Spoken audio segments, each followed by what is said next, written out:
Prologue. 40,000 BC. Neander Valley, east of modern-day Dusseldorf, Germany. He'd been staring out at the raging storm for days, hungrier than he could ever remember. The limestone cave was still warm, thanks to the fire he had started as soon as he'd regained enough strength to collect wood. The flames were weaker now, and his stockpile had run out.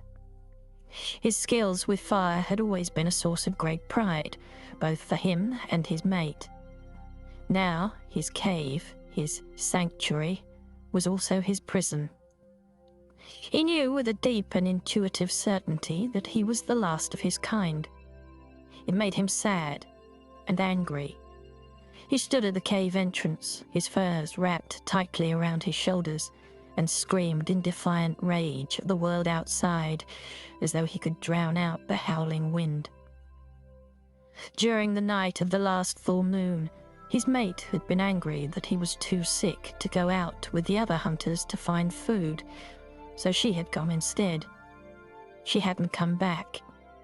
When he had eventually grown strong enough to leave the cave, he'd gone looking for her. He hadn't found her, but had instead stumbled across the bodies of several others of his tribe, not just the hunters, but their mates and a few of the young. They'd been half buried in the snow where the gorge opened into the wide river valley, and he'd puzzled over what had befallen them. Many of his people had already died, either from hunger or cold during the previous harsh winter, their already low numbers dwindling steadily as the winters became worse and powerful storms ravaged the landscape. They'd found it difficult to adapt. Familiar plants and animals had disappeared, and food supplies had become even scarcer. None of the bodies he'd found showed any obvious signs of injury from attack by rival groups or wild animals, and he attributed their red and blistered skin to frostbite, but was confused about why they had stayed out long enough to freeze to death when they were so close to the shelter of their caves. Overcome with grief, he'd struggled back to his cave. He'd wanted to bury and mourn them properly, but knew that he would have to wait until his strength returned. His priority had been to find food, and he'd been lucky to come across a skinny young deer lying dead against the base of a tree. He was so hungry and exhausted, he didn't stop to question whether its death was related to those of his people. He'd carried the carcass back to his cave, high above the valley floor, where he cooked it over the fire and ate until he was fit to burst. Now, 4 days later, with the carcass cleaned to the bone, he used its hollowed-out skull to cook what little quantity of root vegetables and grasses he'd been able to find before the storm set in. But his hunger was back again. 2 weeks later, with the storm showing no signs of abating, he too would die, but of starvation rather than the fatal radiation exposure from the powerful coronal mass ejection that had taken the lives of the rest of his tribe. The shelter of his cave offering him the cruel protection that had pointlessly prolonged his life. He died, oblivious to how special he would become. Many millennia later, when his remains were found, no one would know that he had indeed been the last of his kind to survive in northern Eurasia. And yet, by one of those rare twists of fate, he was also the first of his kind to be identified by the Homo sapien scholars who studied his bones. They named him Fellhofer-1, or Neanderthal-1, and many of them would ponder what had caused so many of his species to disappear so suddenly. Part 1. Magnetosphere. Chapter 1. Saturday, 22nd of October, 2039, outside Fairbanks, Alaska. Brad Gwachowiak was looking forward to spending some holiday time with Laura and the kids. First, though, he was looking forward to the end of this particular drive, to unloading and hitting the sack at the Holiday Inn Express. To be fair, the regular 350-mile route north from Anchorage to Fairbanks wasn't so bad, even in late October, as long as the weather stayed clear. The night had been uneventful, and he'd less than an hour of his journey to go. Behind him, almost bumper to bumper, were 6 other giant trucks, identical to his own, apart from their lack of a human occupant. Instead, all were linked via their autonomous AI systems. Although Brad had not had to do anything the entire journey, he knew the trucking company felt reassured, having a human in the lead vehicle ready to take over manual control if necessary. After all, there was always the chance that severe weather could close in unexpectedly, particularly at this time of year. While this was an unnecessary regulation, the truck's AI system could see far better than he ever could in bad weather and poor light. Brad wasn't complaining. It kept him in work. In the 12 years he'd been working for the company, he had yet to intervene on any journey. He stretched his arms out, arching his back to loosen the stiffness. Then, giving the stubble on his head a vigorous rub, he leaned forward and touched the windscreen, where the movie he'd only half been paying attention to faded away, and the glass reverted to its natural transparency, allowing him to take in the landscape outside. It was already late morning, but the sky was only just showing signs of changing colour, heralding the start of a new day. As the sky brightened, the blackness of the snowy landscape on either side of the road turned a deep blue, contrasting spectacularly with the fiery red band of light spreading across the peaks of the mountain range far to the west.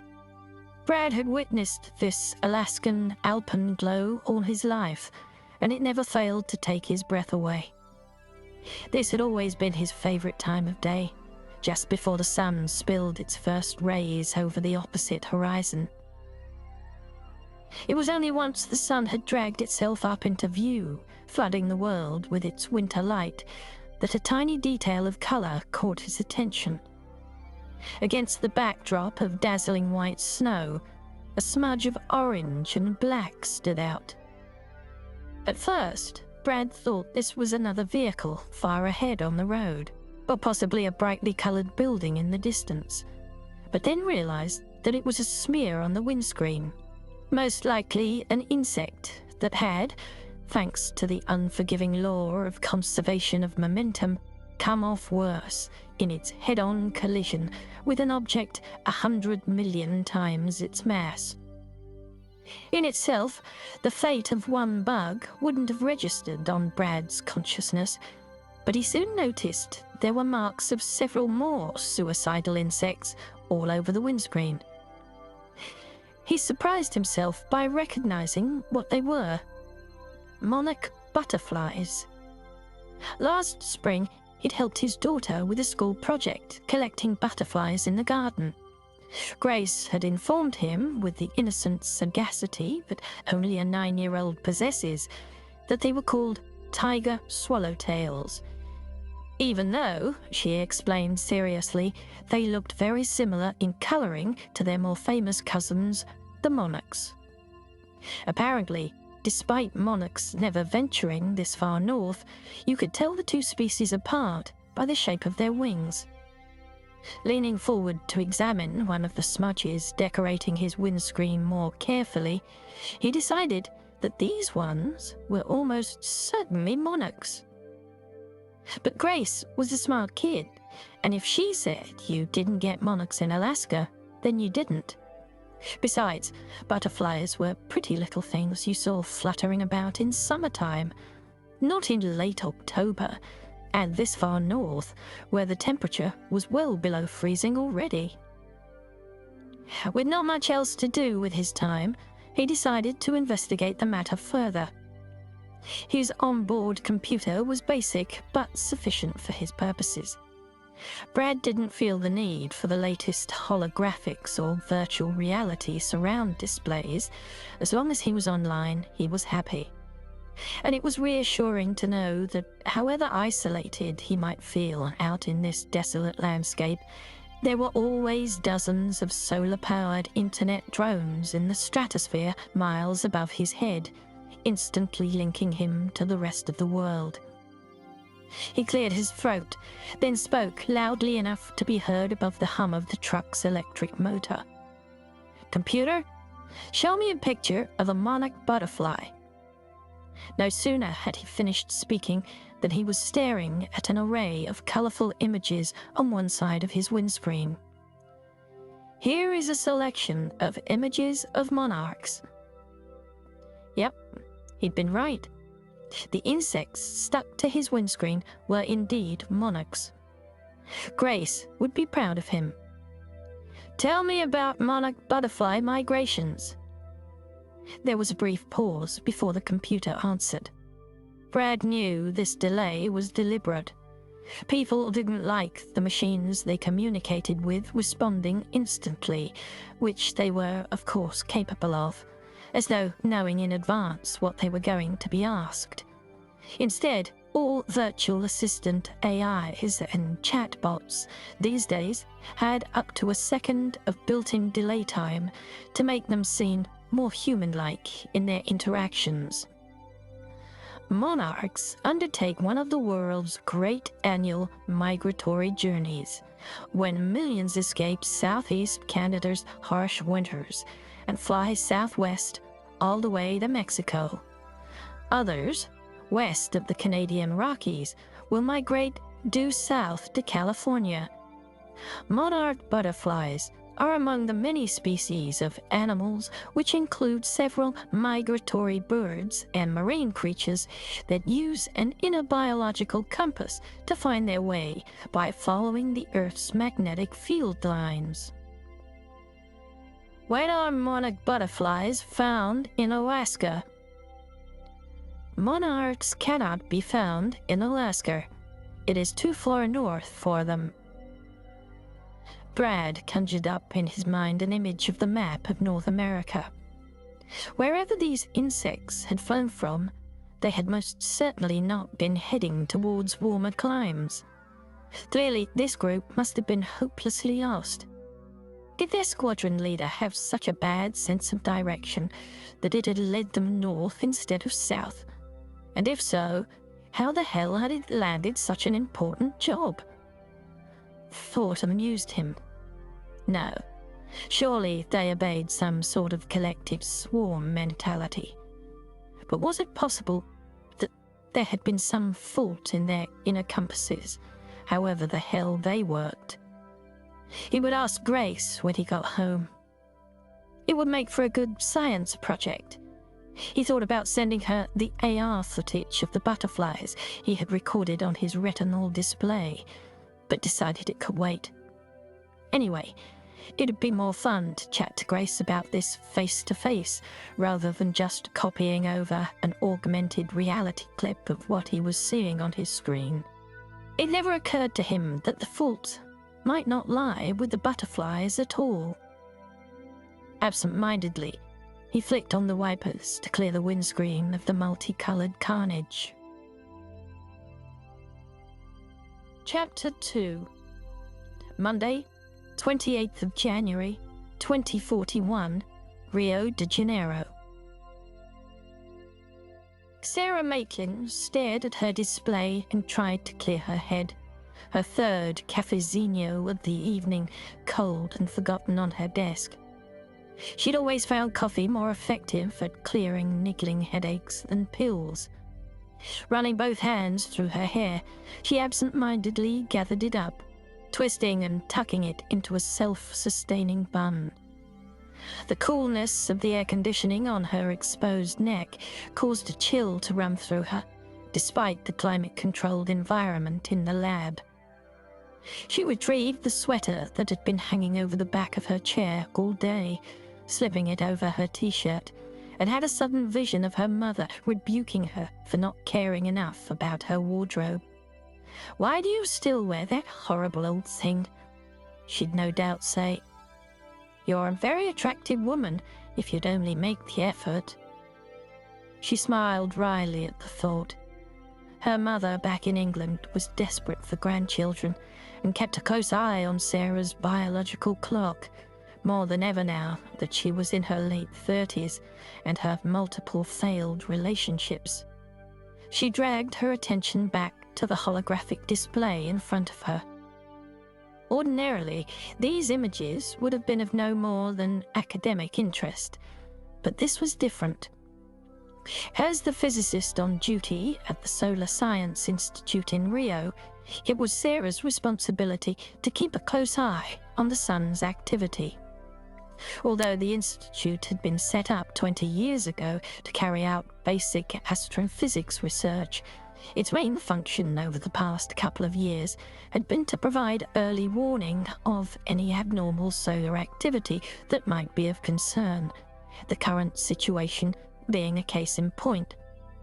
The center of the hollow, filling her field of vision, was dominated by a high-resolution 3D video feed of the sun, captured by a group of satellites in orbit around it, a detailed image that was both beautiful and terrifying. It was so realistic she could almost feel the heat on her face. Staring at the slowly spinning three-dimensional projection, she focused her attention on one region of the sun's churning and fiery surface. What she was looking at was more than a little concerning. She'd hoped to knock off for the day a couple of hours ago, but now knew she wouldn't be leaving her desk just yet. Her cats would be hungry, so she made a mental note to call her neighbor in a few minutes and ask her to feed them. It suddenly occurred to her that she hadn't eaten anything herself since breakfast. Working this hard wasn't doing her any good. There'd been no gym in a fortnight, and her social life was a disaster. She couldn't remember the last time she'd been out for a drink or dinner. A decent break was what she needed, just as soon as this latest crisis was over. Maybe a day or two down on Copacabana. Although, given the recent increasing size and number of ozone holes being punched through the atmosphere, the UV-shielded zones on the beach would be packed. These days, not even the most dedicated sun worshipper would risk lying out in the unprotected open for long. In many parts of the world, it was becoming so bad that some people were reluctant to venture outside their own homes at all these days, even at night, so as not to risk unnecessary exposure to the increasingly powerful cosmic radiation. Many had microsensors embedded under their skin to monitor the presence of high-energy particles and to alert them if it reached hazardous levels. But when it came to dangerous radiation from space, nothing could compete with a well-aimed blast from a coronal mass ejection. Until a few years ago, these enormous bubbles of hot plasma spat out by the sun were of interest only to solar physicists. Sarah recalled trying to explain to her father why she found the subject so fascinating. "What's the worry?" he'd argued. "After all, the Earth has survived just fine for the past however many gazillion years without the sun frying us." Ben Maitland made no secret of his wish that his daughter had followed him into political journalism. "That's how to change the world," he told her, "more effectively than any politician can." But Sarah had chosen a career in science instead, dealing with concepts he often found difficult to get his head around. And yet she knew he was immensely proud of her, always insisting she send him a copy of each research paper she published. Her mother had told her how he would often pull out her most recent article at dinner parties when asked how his daughter was getting on, and proceed to read out its title with an extravagant flourish, without the faintest idea what it meant. Ben Maitland was an intelligent man who tried hard to keep abreast of scientific developments.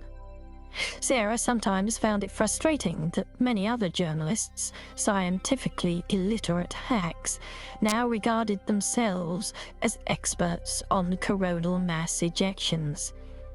Their interest was certainly understandable, given the very real threat CMEs were beginning to pose, and at least they were reporting on them. And that, at least, meant that the politicians might now finally do something. Over the last 2 years, Sarah's work had taken on an urgency that was in stark contrast to the sedate, curiosity-driven research she had enjoyed ever since her PhD. The most recent measurement of the strength and distribution of the Earth's magnetic field was terrifying.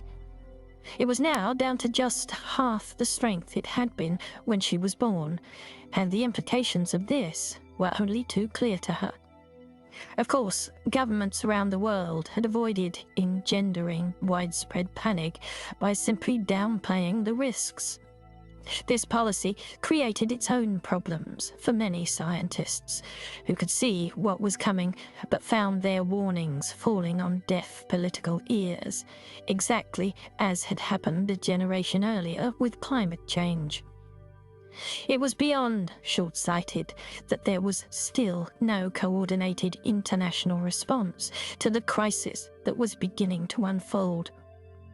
The science couldn't be any simpler. The Earth's magnetic field, which for billions of years had protected the planet's fragile biosphere from dangerous radiation from space, was now no longer up to the task. And that meant humanity had some serious problems. She examined the images and streams of scrolling data hanging like ghosts in the air in front of her. Like the conductor of an orchestra, she manipulated the data, saving the information in a virtual folder. This coronal ejection would hit the Earth in less than 48 hours, and it wasn't going to be pleasant. "Hey, Miguel, come and take a look at this." Replacing the hollow of the sun with one of the Earth, she highlighted all the data collated on the CME, its energy, spread, and the all-important SAT, the shock arrival time. Miguel wandered across and peered over her shoulder. "Well, that's going to knock out some power grids. Where will it hit?" "Looks like the Indian Ocean, mostly. Almost definitely Central and Southeast Asia, too.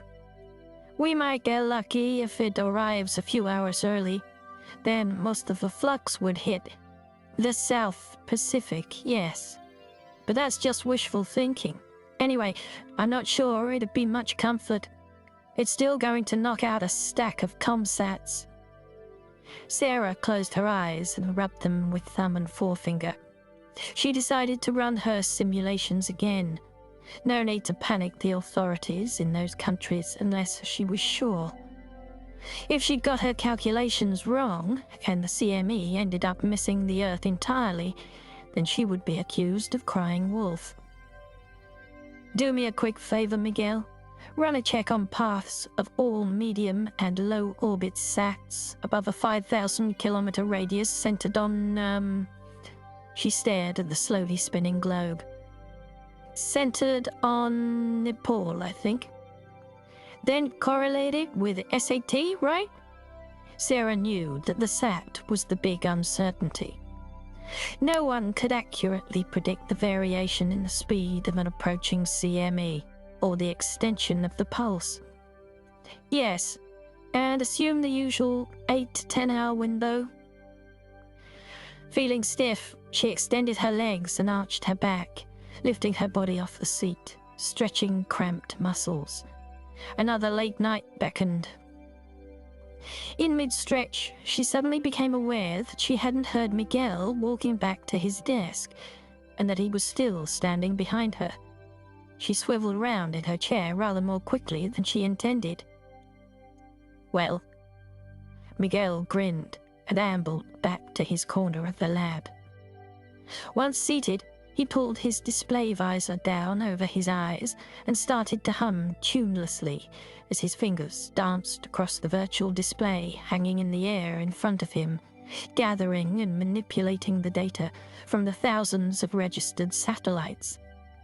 He would rule out the ones that would definitely not be crossing the path of the high-energy cascade of electrons, protons, and atomic nuclei, then feed all the information on the rest into his simulation codes. Despite his irritating humming, Sarah felt a sense of admiration for the bright young Brazilian. He was smart and passionate about his work. She wondered whether his outward cheerfulness was genuine, or whether he was just trying to hide his own apprehension. Chapter 3. Wednesday, 30th of January, Waiheke Island, New Zealand. Mark Bruckner was enjoying the peace and quiet of his favourite vineyard. When he'd arrived there late in the afternoon, there'd been several other customers, mainly elderly couples. He'd nodded greetings and then found a secluded table at the far end of the courtyard, tucked under the shade of a large kauri tree. Its thick brown trunk was full of carved romantic graffiti from previous love-struck patrons. None of this registered on Mark's consciousness, though. His own failed marriage was still too raw. He'd initially felt self-conscious about drinking alone, while all around him people seemed to be blissfully paired up. A few glasses of wine would soon dispel any awkwardness. Alcohol seemed to be his only faithful companion these days. He remembered only too well the accusing look on his daughter Evie's face when he'd told her he needed to move back to New Zealand for a while. "How is running away to the other side of the world going to make things better?" she'd asked through angry tears. It was true that he had come back to New Zealand with the genuine intention of getting his shit together, as his father had been fond of saying. Well, it had only been 2 weeks. Surely he couldn't be expected to turn his life around as soon as he'd landed. After all, he'd been fighting his demons for a long time. He'd been diagnosed with depression and anxiety several years ago, which meant he'd received all the clinical help he'd needed. But he still found it hard to shake the feeling that his problems were no more than a failure of moral fibre and willpower, and that he could somehow talk himself better. It had been a warm and sticky afternoon, with the westering sun bringing out the best in the colours of the surrounding flora. The vineyard sat on top of a hill and afforded Mark a beautiful panoramic view of the island, from the well-manicured bushes and shrubs of the garden itself to the surrounding apricot, lime and plum trees further down the hill. Beyond was a lush rolling landscape, with more vineyards and farms dotted on adjacent hilltops. In fact, if he strained his neck up over the nearest bush, he could see all the way down to the westernmost point of the island of Matiatia Bay, where the ferries transported inhabitants and the tourists to and from Auckland, 20 kilometres across the water. Mark had sat pondering the mess of a life he'd left behind in America. His failed marriage, the broken relationship with his daughter, the car crash that his academic career had turned into, despite his success as one of the world's foremost physicists. The only intrusion on his thoughts this afternoon had been the soft, competing sounds of insects and birds. Although he'd not seen them, he knew an entire ecosystem existed, hidden beneath the foliage, with grey warblers and fantails hopping from branch to twig, searching for bugs, beetles and caterpillars. That had been a few hours ago. Now that darkness had closed in, with the lights of the Auckland skylines sparkling in the distance, he decided that Waiheke Island had to be just about the most beautiful spot on Earth. Why hadn't he thought of spending more time here before? He recalled summer holidays on the island as a boy, swimming, fishing, or messing around on his father's boat. But his parents had only bought their retirement home on the south side long after he'd moved to the States. Now that they were gone, their home was his, but he refused to accept that he was ready to settle down here just yet. There was still a flickering hope that he could put his life and research career back on track. Well into his second bottle of Syrah, he leaned carefully back in his chair to gaze up at the night sky, deciding to count shooting stars. He guessed he was probably the last customer still left at the vineyard.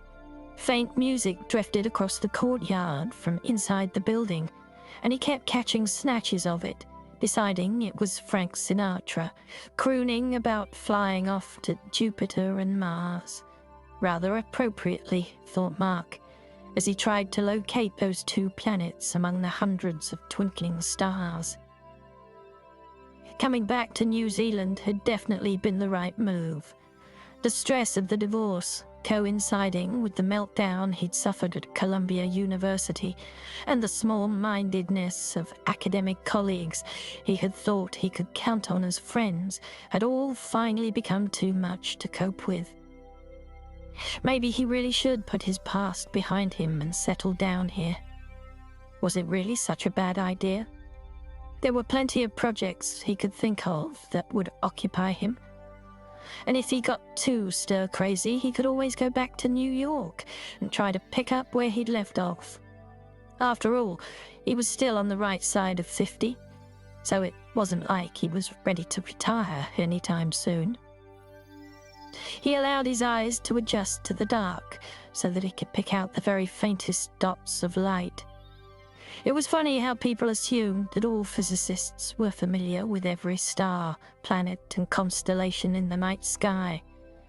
He'd lost count of the number of times he'd had to explain that he was not an astronomer, and that his research involved looking down at mathematical equations, or getting buried in complex electronic kit, studying the world at the tiniest of scales, rather than looking up at the heavens.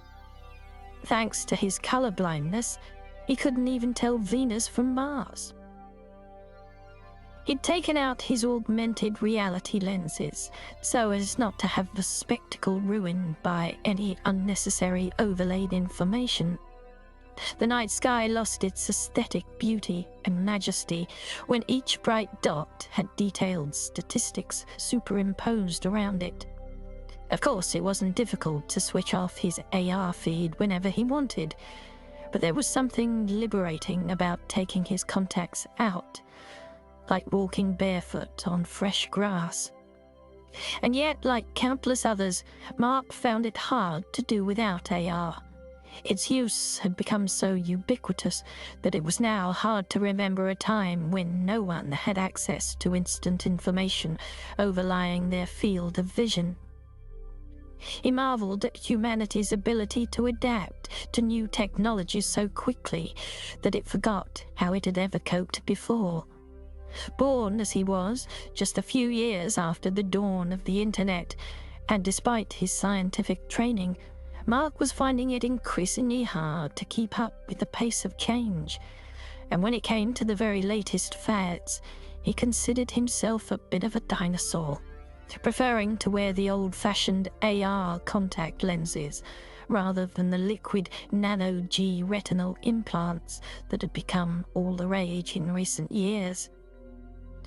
The field had been revolutionized with breathtaking rapidity once it was discovered that AR no longer needed the user to wear glasses or contact lenses on which to superimpose text, images, and video. A veil of data through which they could still see the physical world around them. Instead, if you chose to, and most people under the age of 40 chose to, you could access everything you needed from the cloud as an integrated part of your vision.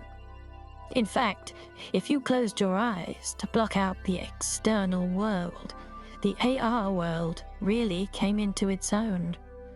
It was a research team at Berkeley who had first discovered how to control the light-sensitive cryptochrome biomolecules covering the back of the retina. Several members of the team had quickly seen the potential of their breakthrough, and within 5 years had become the world's first trillionaires. Once it was understood how these proteins could be switched on and off with tiny electromagnetic signals sent to the user's eyes from their cloud-linked wristpads, rapid advances were made in the technology. Almost overnight, it seemed to Mark, everyone had access to double vision, reality and augmented reality, overlapping and yet, with a little practice, quite separate. So good had the AR projections onto the retina now become that the technology's main teething problem came from the user confusing the projection with the physical universe beyond. "Can I get you anything else, Professor Bruckner?"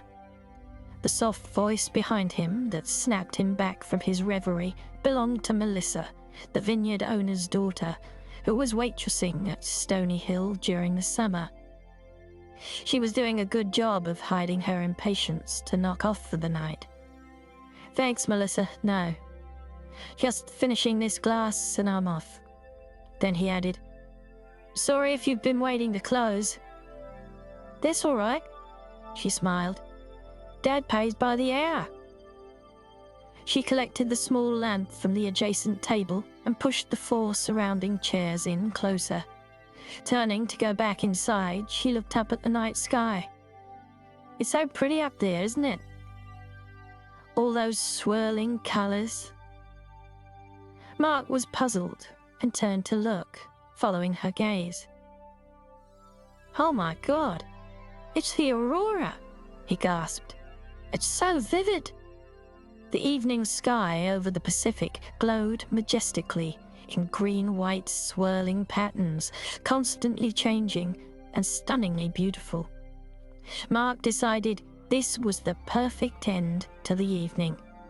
Together they gazed up at a curtain of light to the left of the vineyard roof that grew more intense, then spread slowly round behind them before fading, only to be replaced by an equally stunning pattern on the right side. He and Melissa watched in appreciative silence. However, as the novelty of the spectacle began to wear off, Mark got a niggling feeling that he was missing something obvious, something very important. The thought germinated and grew in his mind, despite the wine that was blunting his analytical skills. Then it suddenly hit him. He ran a quick mental check to make sure he'd got his bearings right. The impressive aurora australis he was looking at was in completely the wrong direction. It should have been in the southern sky towards the pole. But this display was to the north. How the hell was that even possible? Chapter 4. Thursday, 31st of January, 0530, New Delhi. Flight AI-231 from Stockholm was beginning its descent into Delhi.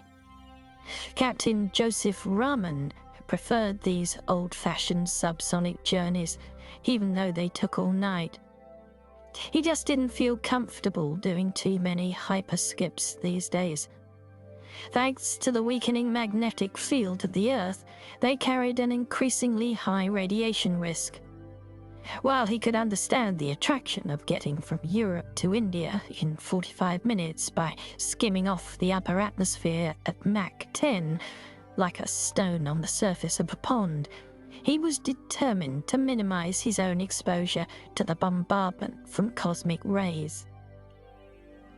He switched on the cabin's exterior projection so that the feed from the hundreds of tiny cameras covering the outer surface of the plane mapped onto the interior of the windowless fuselage, making it appear entirely transparent to the passengers. But it was a pointless exercise. Ordinarily, the panoramic view this gave as the plane came into land would have been a quite dramatic experience, with the lights of the mostly still sleeping megacity spread out below. Instead, they were greeted by a wall of white, thanks to the thick fog that often engulfed Indira Gandhi Airport at this time of year. They'd been circling in a holding pattern at 3,000 meters for 40 minutes now, waiting for their turn to land. Suddenly, several of his displays went blank. It looked like an issue with the sat-nav system. He waited a few minutes for the aircraft's AI to resolve the matter. With nothing for him to do, he flicked on the intercom to update his crew and passengers. Like all pilots for the past 100 years, Captain Rahman's tone was deep and rich, and with 25 years of flight experience under his belt, exuded calm and confidence. "Sorry for this slight delay, ladies and gentlemen. We're still waiting to be given a slot to land. There might also be a further short delay as we look into a problem with the plane's AI. We hope to fix this quickly, and I'll keep you posted." Then, to avoid any unnecessary panic, he added, "There's absolutely nothing to be alarmed about." Still, he now had to keep an eye on the battery gauge. A strong headwind for most of the journey from Stockholm, then this long hold above Indira Gandhi Airport meant that the charge was lower than he would have liked. While his two young co-pilots busied themselves trying to find the source of the sat-nav problem, he radioed air traffic control. "Delhi, this is Air India 231. We've lost SAC link, so I guess we're entirely in your hands now. We're running low on batteries too." The response from the control tower was reassuringly immediate. "Copy that, 231. You now have clearance to land. Sit back and we'll take it from here." Rahman allowed himself a small sigh of relief. Most airports now had AI systems that would take control of all incoming flights if necessary, particularly in poor visibility, maneuvering the planes remotely to the correct approach angle. However, thanks to the ubiquity of artificial intelligence in all complex systems, aircraft were generally more than capable of doing the job themselves, and international regulations stipulated that airports' air traffic control should only step in when absolutely necessary. Captain Rahman was more than happy to hand over his plane on this occasion. His aircraft's AI system, more powerful than old-fashioned autopilots, could not function without GPS. Still, he promised himself he'd get to the bottom of the problem once he was on the ground. GPS had only ever failed him on one previous occasion, and that time he'd at least been able to see outside and watch as the invisible hands of the airport's AI system had guided the plane down safely. Then, just as suddenly as the satellite signal had dropped out, so now did the aircraft's entire communication system. There was a sudden jolt as it was released from the hold of the control tower. Okay, now he would have something to do. Shit, this was getting serious. Still, no need to panic. He turned to his co-pilots, who were both watching him intensely. He smiled at them reassuringly and tried to keep his voice steady. "Come on, guys, let's stay professional here. It'll be a story to dine out on, right?" Without waiting for a response from either of them, he turned his attention back to the job at hand. "Delhi, this is Air India 231. What the hell just happened there?" "Sorry, 231. Seems we have a major electronics issue down here too. The voice in Rahman's earpiece was suddenly drowned out by static. "I didn't catch that, Delhi. Say again?" Still nothing but static. Joseph Rahman took a deep breath and checked his fuel gauge again. He no longer had enough juice to pull up and climb above the fog and wait for the issue to be resolved. He thought back to his early days of flying 20 years ago, when an airport's instrument landing system would have allowed him to conduct a textbook instrument approach. particularly in this thick fog, which would have been a definite Cat 3. But hardly any airports had ILS systems anymore, a technology involving a localizer antenna and a glide slope system that would, between them, provide the aircraft's computer with all the information it needed to land safely without the pilot's intervention. Nowadays, everything was reliant on AI minds and GPS, and neither looked like being of any help to Flight AI-231 right now.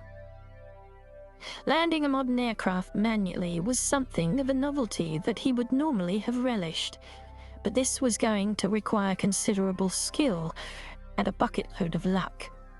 He was confident that before they'd lost contact, they were on the precise bearing to come in on the southeast runway. He also knew that his airspeed was right, and the glide slope indicator was still showing that he was approaching the runway at the correct angle, 3 degrees to the horizontal. That meant trying to land was a far less dangerous option than circling through the fog in the hope that the problem got fixed. For all he knew, the other dozen or so aircraft in the vicinity were also flying blind. "Okay, here we go," he said, more to himself than anyone else. "We just have to keep this bearing steady and descend smoothly. Then hope to God we see those runway lights in time to tweak our approach." He flicked the comms button. "Can I have your attention again, please, ladies and gentlemen? I'm about to adjust your seats to cocoon mode, as this might be a bumpy landing." He then quickly added, "Cabin crew, please confirm all passengers secure, then take your seats. 5 minutes to landing." He could tell his co-pilots were now more than a little scared. They'd been chatting away in Hindi throughout the flight, but were now silent. They were both sitting bolt upright in their seats, looking out straight ahead, waiting to catch a glimpse of the runway lights through the fog. Raman kept his eye on the altimeter, which now showed that they had dropped to 400 meters and slowed to 250 knots. If he'd had more time to consider the situation he was in as a detached observer, he might have remembered something he had been taught all those years ago in training, information that he'd never needed to consider or act upon. So it never occurred to him that an altimeter can give a false reading of altitude in thick fog because pockets of cold air screw with the pressure reading. He shot his 2 co-pilots a quick glance and winked. "We've got this. 2 minutes to landing, guys. Let's just hope we see those lights soon." Captain Joseph Raman wasn't used to being confronted with his own mortality so unexpectedly. "What the fuck?" Flight AI-231 slammed down into the airport car park 2 kilometers short of the runway at a little over 300 kilometers per hour. Captain Raman had just enough time to wonder why the ground had come up to greet his plane so early and to feel the searing heat of the explosion before everything went black. Chapter 5. Friday, 1st of February, Waiheke Island, New Zealand. The sun had been streaming in through the gaps in the blinds for hours, and Mark had been trying, unsuccessfully, to block it out by draping one arm over his eyes. Reluctantly, he rolled over in bed to check the time, squinting and trying to raise his head a little as necessary off the pillow. It was already 10:30. He'd not got to bed till just before dawn, but knew the way he was feeling had little to do with the lack of sleep. It had been 2 days since the strange aurora, and it had bugged him all day yesterday while he was out on a fishing trip. By early evening, he'd been famished, so he'd returned, moored the boat, and headed up to the house. Of course, he tried to convince himself that the quickness in his step was nothing more than a combination of hunger and a keen scientific urge to investigate the aurora, but he knew the deeper need was to get back to the unopened bottle of scotch calling out to him. The most popular opinion on the various news feeds regarded the strangely displaced aurora as just another crazy consequence of the increasing influence of cosmic rays on an ever more vulnerable planet. However, the beautiful magnetic display in the upper atmosphere above Southeast Asia was a sideline to the big news. A plane crash landing in Delhi and the loss of 320 lives. Air disasters were extremely rare these days, and this one appeared to have been caused by several communication satellites being fried. By the time he'd dragged himself off the sofa and stumbled to the kitchen to find something to eat, it was past midnight, and the bottle of scotch was already more than half empty. Well, he was most certainly paying the price this morning for his overindulgence. Not that it bothered him so much anymore. The dull ache above his eyes first thing in the morning had become such a familiar friend these past few months that he hardly gave it a second thought. He even welcomed the groggy feeling that did such a good job of numbing the ever-present wretchedness. He rolled out of bed and plodded unsteadily downstairs. Shuffling into the living room, he voice-activated the blinds across the French windows to open, then decided against it and closed them again. Instead, he activated the wall display and headed for the kitchen. But the news report he caught as he was leaving made him turn back to the large screen. All the networks were reporting the same story, that at least 6 communication satellites had been damaged by a burst of high-energy particles from space. Authorities in India, China, and Malaysia were saying how lucky they were to have escaped so lightly. Apart from the Air India passengers, the only other casualties being reported were 3 hospital patients on life support machines in a remote Indian village, where the emergency generator had failed to kick in after a power grid failure in the region, and the Bangladeshi construction worker who had been electrocuted while replacing components at the top of a transmission tower. It saddened Mark to think that the economies of countries like Bangladesh, still counting the cost of climate change, continued to use humans rather than bots to carry out such dangerous work. He checked what was currently trending on both the surface and dark web social media. But while most of the chatter was about whether this direct hit from a coronal ejection was just a one-off event or a warning that the sun would be belching out more of its contents in the Earth's direction, the cacophony of noise made it hard to pick out anything sensible. Viewpoints ranging from enraged libertarians and conspiracy theorists disputing that anything had happened at all, to the even more vociferous end-of-the-world fanatics convinced this was finally the sign they had been waiting for. All competed for attention. The virtual assistant system installed in the house, even running its highly sophisticated sorting algorithm, was proving unable to weed out the spam from the ham to build any reliable picture. Mark sighed. As usual, you had to do a little digging to get to the truth. Select favorites only. Past 24 hours. Keywords: magnetic storm, solar flare, threat level. One thing he hadn't done yet was change the VA's settings, so it still spoke in the voice of the old British natural history broadcaster Sir David Attenborough, a favourite of his mother's. The top hit discussion is whether the current event was due directly to the weakening of the Earth's magnetosphere. Consensus rating 95.2%. And how soon the flip will happen and restore the planet's protective magnetic shield, consensus on when this will occur is in the range of 6 months to 5 years from now.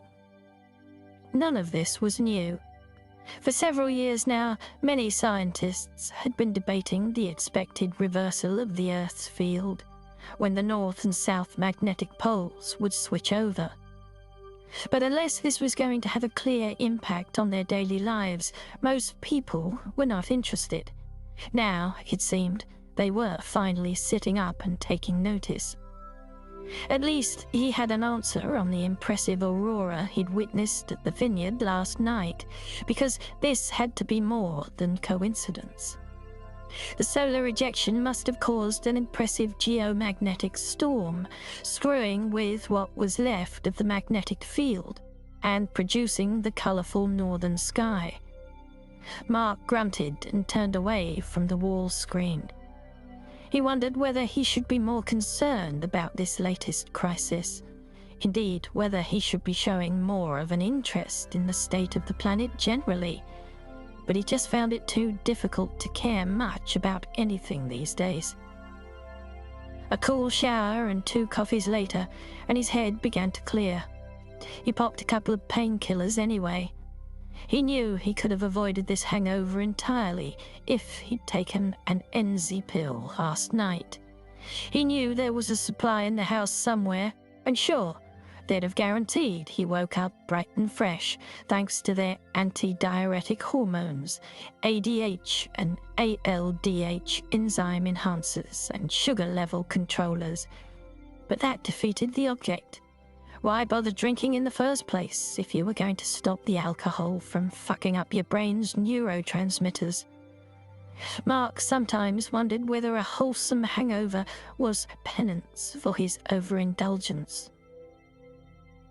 Needing something to eat to settle his stomach, he padded barefoot into the kitchen in his boxer shorts and an old CERN t-shirt with its "Particle physics gives me a hadron" slogan now barely legible. Charlotte, his ex-wife, had always hated that t-shirt.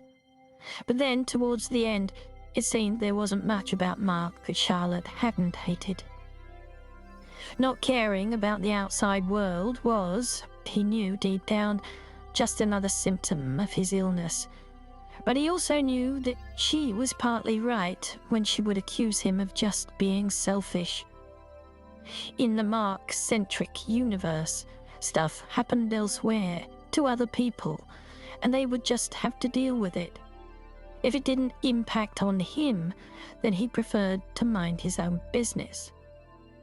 Shaking his head, he wondered when that had started. Did it really coincide with the onset of his depression? He hadn't always felt like this. There had been a time when, as an idealist and brilliant young scientist, he thought he could change the world. What the hell? What difference would it make anyway, what he thought? 24 hours from now, the global media would have moved on to some other story. It had taken the world decades to acknowledge that anthropogenic climate change was a real threat to humanity. So why should this rare threat from space be anything more than a temporary distraction from the constant backdrop of terrorism and global cyber wars? He took a bowl down from the cupboard. Almost everything in the house was just as it was when his parents had died, within 4 months of each other, 3 years ago, and he'd not got round to having a good clear-out. He sat down at the breakfast bar with a bowl of cereal and forced himself to think more positively. Yesterday had been a good day out on the boat, with the sea breeze taking the edge off the warm sun. It felt physically lighter, and the future didn't seem so dark. Today, he decided, he would be more productive. He'd get started on a few DIY projects around the house. There was plenty to do. He'd spent the past fortnight generally loafing about, but now it was time to get his arse in gear. He'd just finished eating his breakfast when his wristpad buzzed. It was Charlotte. He did a quick mental calculation. It would be early evening now in New York, and she would be just getting home from work. No doubt she would exaggerate how frazzled and tired she was feeling. And to be honest, who could blame her? considering that she was holding down a stressful job that she didn't particularly enjoy and was bringing up a teenage daughter single-handedly, while he wallowed in his lazy self-indulgence on the other side of the world. He knew only too well that, like Evie, Charlotte was convinced he'd taken the coward's way out by escaping to New Zealand instead of continuing to get the professional help he needed in New York. He tapped his wrist pad, and Charlotte's face appeared on the kitchen screen in front of him. "You look like shit." He ran his fingers absent-mindedly through his drying hair in an attempt to tame it. He immediately regretted not sticking her on audio only. "And hello to you too, Charlie. To what do I owe this honor?" He tried to sound as cheerful as he could manage. Charlotte sighed. "Hard as this might be for you to believe, I genuinely wanted to see how you're doing." She looked tired, but to Mark it was still the same face he'd fallen in love with all those years ago. In fact, she looked more attractive than ever now that he'd lost her to someone else, and he had long since come to terms with the fact that he had no one to blame but himself. "And I see from the bags under your eyes that you're still not sleeping well." He chose to ignore the comment. The last thing he wanted was another cycle of pointless argument. "No, this time I really will quit. I've heard that 1,000 times before." They'd been down that road too many times. Anyway, when he did drag himself back from the brink, and he would, it would be on his own terms, and for Evie's sake. "So, how are things? How's Evie?" Mark asked. If there was one light that had continued to shine throughout even his very darkest days, it was his daughter. "Still mad with me? I've tried contacting her every day, but she won't respond." "What did you expect, Mark? She's 15. She's had to live with her father struggling with depression since she was 10, then watch her parents tearing their marriage apart, and finally, without any warning or explanation, her father disappears from her life." Mark didn't protest. His mood swings had driven a wedge between him and those he loved. After being kicked out of his faculty position because of the drinking, he knew he'd had to get away, just when Evie was getting used to the routine of spending weekends with him. He'd hoped she'd be able to understand that he needed, temporarily, to put some distance between himself and his old life. His relationship with his daughter had always been close. Sometimes it felt like she was the only human on earth who understood his struggle with his inner demons. And despite the hormonal changes she was going through at the moment, it would still melt his heart when she gave him one of her tight, unconditional, almost urgent hugs. He nodded slowly. "I guess I had that coming. And it's not like I've ever had any illusions of winning Father of the Year, right? Anyway, and I was going to let you know there's a conference in Princeton on dark matter physics next week, which I plan to attend. Kiang is going, and it would be good to catch up with him too. As soon as it's over, I'll head up to see Evie. I'll stay at George Palmer's place." Charlotte raised an eyebrow and gave a wry smile. "You mean you were going to let me know once you'd got here? Well, I'm sure Evie will be pleased to see you, I promise. She's just hurting and needs a bit of time. Try to spend more than a few hours with her, though. It would be good for both of you to try and mend some bridges." Mark heard the sound of a door slamming in the background behind Charlotte and detected a sudden stiffening of her features. She turned round and called out, "Hi, honey, I'm in here, chatting to Mark." Her boyfriend, Jeremy, had just got in. Jeremy Giles, the successful politician, was in so many ways the exact opposite of Mark. But okay, so boyfriend was no longer the right term to use since he'd moved in with Charlie as soon as the ink had dried on the divorce settlement papers. Still, Mark didn't want to have to face his smarmy smile again anytime soon. Luckily, Charlotte didn't want to prolong their chat any more than he did. "Okay, well, let me know your travel plans as soon as they're firmed up. And believe it or not, it would still be good to see you." "You too. Love to Evie." The screen blinked off. Maybe it was the thought of a fit and virile Jeremy Giles screwing his ex-wife, or maybe it was just the urge to blow off some of his pent-up frustration, but Mark decided he would go out for a long run, as if an hour's jog on the beach was all that was needed to put his life back together. For a man of 47, he was in remarkably good health, and had at least avoided the expanding waistline of so many of his contemporaries. Before he went upstairs to change, he decided to take one final look for any serious reporting on the geomagnetic storm and what had caused it.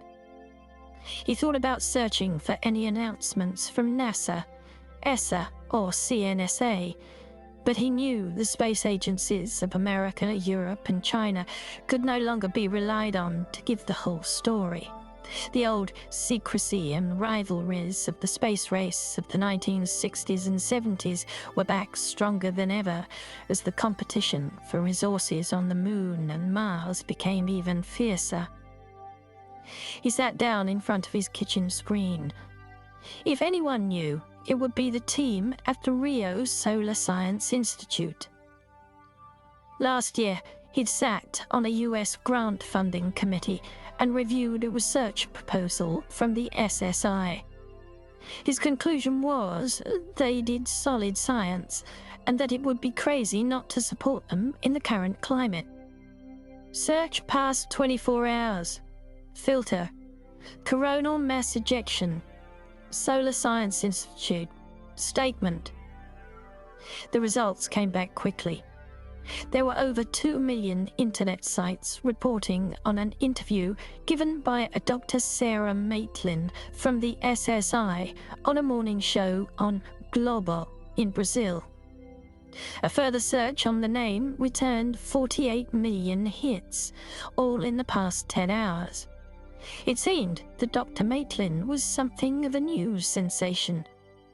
Mark was intrigued enough to watch the Globo interview in full, then did a quick search on Maitland's scientific work. She was a British solar physicist in her late 30s, whose most cited research papers had been over 10 years ago, on sunspots. He started watching another interview she'd given, this time with the BBC journalist whom she appeared to know. Her slightly more relaxed demeanour, compared with her somewhat nervous global performance, meant that she smiled when he introduced her, revealing just how attractive she was. No wonder the shallow news networks all wanted a piece of her, although in this particular instance, her academic credentials spoke for themselves. Despite the potential levels of radiation that, according to Sarah Maitland, were now getting through more easily than ever, especially here in New Zealand, which was sitting under a massive hole in the ozone layer, Mark decided to go out for his run anyway. As it was, the midday sun was going to make it unpleasantly warm, and he hadn't yet acclimatized since arriving from a freezing New York.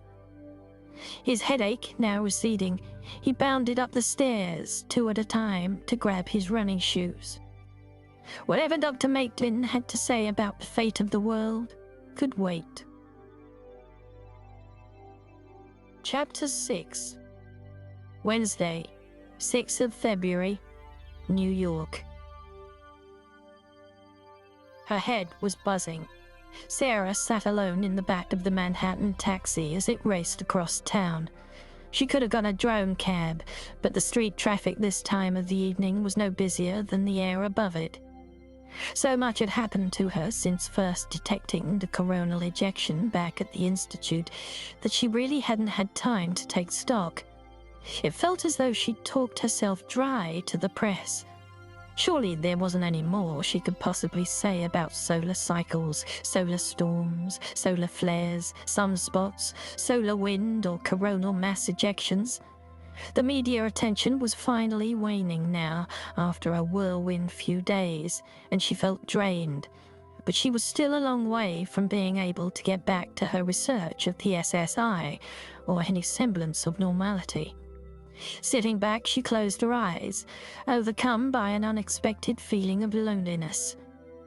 There was no one she felt close enough to and on whom she could offload, or simply unwind with. And not just here in New York, but anywhere. Sure, there were plenty of academic colleagues around the world she knew well enough to socialize with when their paths crossed, but none were close friends. And as her mother would all too often point out, many women her age had found partners to share their lives with, and even settled down to start families. She smiled to herself. Much as she loved her mother and enjoyed spending time with her back in England when she could, she had long since stopped taking advice from her.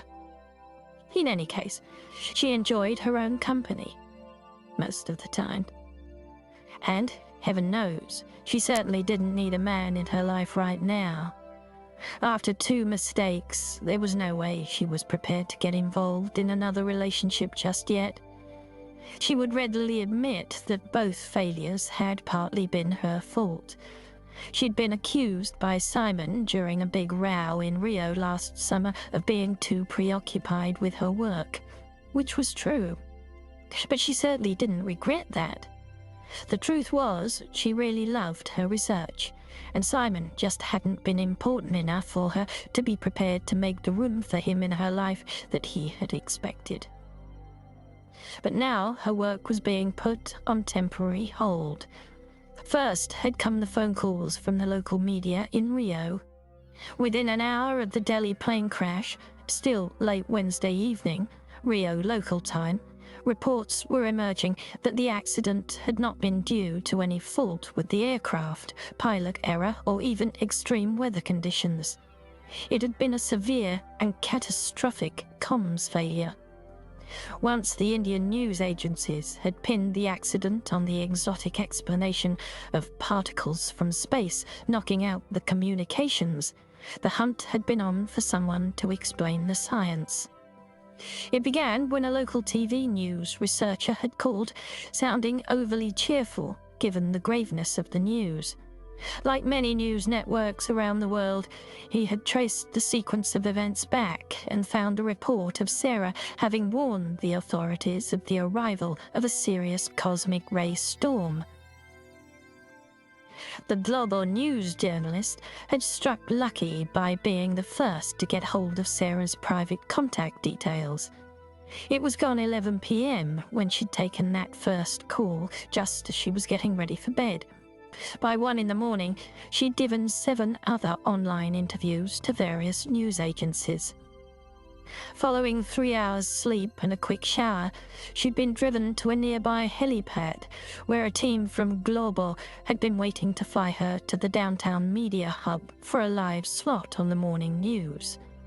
After the interview, an excited young analyst working for the station told her that the regular 20 million Brazilian viewers of the program had been joined by hundreds of millions watching online around the world. The interview had started smoothly, and Sarah had felt surprisingly calm. The TV anchor who interviewed her was absurdly glamorous and immaculately dressed, making Sarah feel self-consciously scruffy alongside her. But the woman was a consummate professional and seemed to show a genuine interest in what Sarah had to say. She had explained, in very careful, non-technical terms, how the weakening magnetic field of the Earth could no longer deflect the high-energy particles from space, and that while this particular energetic solar burst would normally have been treated as an isolated and freak incident, the world could expect more violent events in the future, as the planet's defense weakened further. She'd felt on safe ground explaining this, and was confident with the science. Most people knew about the growing number of holes in the ozone layer in the upper atmosphere and the general heightened levels of radiation exposure. But a direct hit from coronal mass ejections was something new to many. and the fact that this one seemed to have been directly responsible for bringing down Flight AI-231 had captured the world's attention. But just when she thought the interview was winding up, the woman began asking questions she felt she couldn't offer a confident opinion on. She knew that being a scientist meant she was expected to be an expert on everything, but what had annoyed her was that the woman could clearly see her discomfort and yet carried on pressing for answers. She had wanted to know when Sarah expected the flip to happen, and how quickly the strength of the field would be restored once magnetic north and south had switched over. She then asked how satellites or electricity grids could be protected before this happened and things settled down, and even what could be done to protect people from the harm cosmic rays could cause them directly. Had Sarah been lulled into a false sense of security by being first asked about the stuff she knew? Was this a trap? Did the network or the producers of this particular news program have any political agenda? She had forced herself to remain calm. She explained how, once the poles had flipped and the field had regained its strength, everything would slowly return to normal. But until it did, and that could take decades, the surface of the planet was highly exposed. But her reluctance to be drawn in to speculating about these issues and her mumbled protests about not being qualified to comment were all instantly dubbed into 50 languages by software that even picked up and mimicked the frustrated tone in her voice. By the time the interview was over, she felt drained. The syrupy smile and exaggerated fake gratitude of her interviewer had only made her more resentful of the woman. She'd been eager to get back to her apartment. Maybe if she'd had the chance to discuss all this with her boss, Philippe Santos, he could have advised her on what she should and shouldn't comment on. But as director of the SSI, he'd been just as inundated as her with media inquiries and had brushed off her concerns, saying he had full confidence in her. He had then flown to Brasilia to talk politics. No doubt he would be looking for ways of turning his institute's early detection of the CME to his advantage by talking up the role the SSI could play in providing an advance warning system, which could help avert any future such tragedies, naturally only by securing significantly larger funding. The following day, she'd received a message from Santos telling her to set up a VR meeting with the SSI's counterpart research organisation in London, the Helios Institute, to see if there was any mileage in collaborating more closely on a CME early warning system. Although she knew it was a long shot, she asked him if it would be possible for her to fly to London to speak to them in person. These days, the convenience of a VR visor meant no one had to travel to conferences anymore. Sarah knew full well that her avatar could meet up with the avatars of the Helios Institute scientists at a computer-simulated location of their choice. But she was also aware that she hadn't visited her parents in almost a year. So she had argued the case for needing to be physically in London in order to properly discuss the latest solar data face-to-face. Santos was no fool and knew her real reason for wanting to go, but he was also a reasonable man. By early Thursday evening, she was flying across the Atlantic to the country of her birth, and the chance for some brief respite and maybe even a relaxing weekend at her parents' house on the south coast of England. In fact, visiting them had highlighted just how long it had been since she'd last been over. She'd been sensible enough not to try and adjust her body clock for the 3 short days of her trip, knowing she'd be flying back across the Atlantic soon enough. Her parents had both been following her global interview. "You sounded very confident and self-assured, darling," remarked her mother. "And do you know, for the first time, I think I now understand what your work is about. I know you've tried explaining it many times to me, but, well, you know me. Her father had suggested they go out for a pub lunch at one of their old haunts, one that held fond memories for Sarah too, from what seemed like many lifetimes ago. During the relatively short drive along the coastal road from her parents' home in Southsea, she'd only half listened to her mother's animated monologue, updating her on the latest news of family, friends, and relatives she hadn't seen or spoken to in years. She stared out at the soggy world outside through the rivulets of rain running down the window.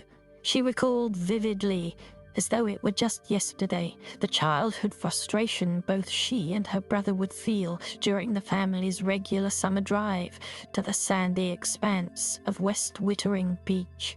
Frustration at losing valuable beach time before the tide came in as the car crawled slowly along with the rest of the summer traffic towards the popular resort. But on this particular Sunday, 3 decades later, the roads were nearly empty, with the pitter-patter of the rain on the car roof making more noise than the hum of its electric engine. Her father had informed her in his typical matter-of-fact way that these days this coast road wasn't much busier even during the height of the summer season. West Wittering Beach and much of the surrounding low-lying marshlands were now permanently underwater, part of the changing coastline of the British Isles, thanks to the rising sea levels. But, the dismal weather notwithstanding, the day had been wonderful. After eating Brazilian cuisine for so long, a proper English Sunday roast with all the trimmings had really hit the spot. The Lamb Inn down by the seafront in the Witterings was a family favourite, and they were lucky to have got a table when booking so late. The entire day had felt soaked in nostalgia, just as it did every time she came back to visit her parents. As she always did on such visits, it made her question why she had moved so far away from all these childhood memories. That day now seemed like a parallel reality in which time ran at a different pace, a temporary haven of sanity in the eye of a storm. But there had been yet more surprises in store. On Sunday evening, she'd received a message from the Prime Minister's office and a summons to attend Whitehall first thing on Monday morning to brief the UK government's Crisis Response Committee, COBRA. Sarah was intrigued as to why they would feel it necessary or even useful to speak to her. After all, if they had just wanted reliable scientific advice, then surely any number of solar physicists at the Helios Institute in London could have briefed them. She figured that political aides and civil servants were no less lazy than many in the media when it came to looking for expert opinion. You just checked to see who everyone else had been talking to. Her meeting with the PM, along with several ministers and aides, had been a somewhat surreal experience. The British government had been debating recently whether to fund a joint Sino-British 10-year project to build a new early warning satellite system, and couldn't decide whether it would be worth the multi-billion-pound outlay, given the nature of the new threat posed by solar particles. The Prime Minister and several faceless civil servants had all been pleasant enough. In fact, the PM had positively oozed an obsequious charm that was mildly unsettling. Having been out of the country for so long, she didn't really have a strong opinion on his true political views. Like the previous few populist governments, these people seemed keen and short-sighted enough to insist on knowing the views of any British scientists who they felt could give them technological insider knowledge that they could use to negotiate a deal with China. But what on earth she could tell them that they didn't already know, she had no idea. Maybe they were crediting her with deeper insights than she could offer. She had simply repeated what she had said already countless times about the uncertainties of even the most sophisticated solar model. Why couldn't they understand that space weather was just as unpredictable as terrestrial weather? But if Sarah had thought she'd now be able to head home and get back to her research, then she had underestimated the impact of her sudden fame. The day after her Whitehall meeting, and while immersed in discussions at Helios in London, she'd received a further unexpected message. This time, her presence was requested in New York by the UN's Secretary-General Abeli herself. She had made her excuses to the Helios scientists and looked around for somewhere she could make a call in private. In the end, she decided to play it safe and headed for a rear exit from the building. Although she'd not been told that her invitation to the UN was a secret, she still thought it prudent to have some privacy.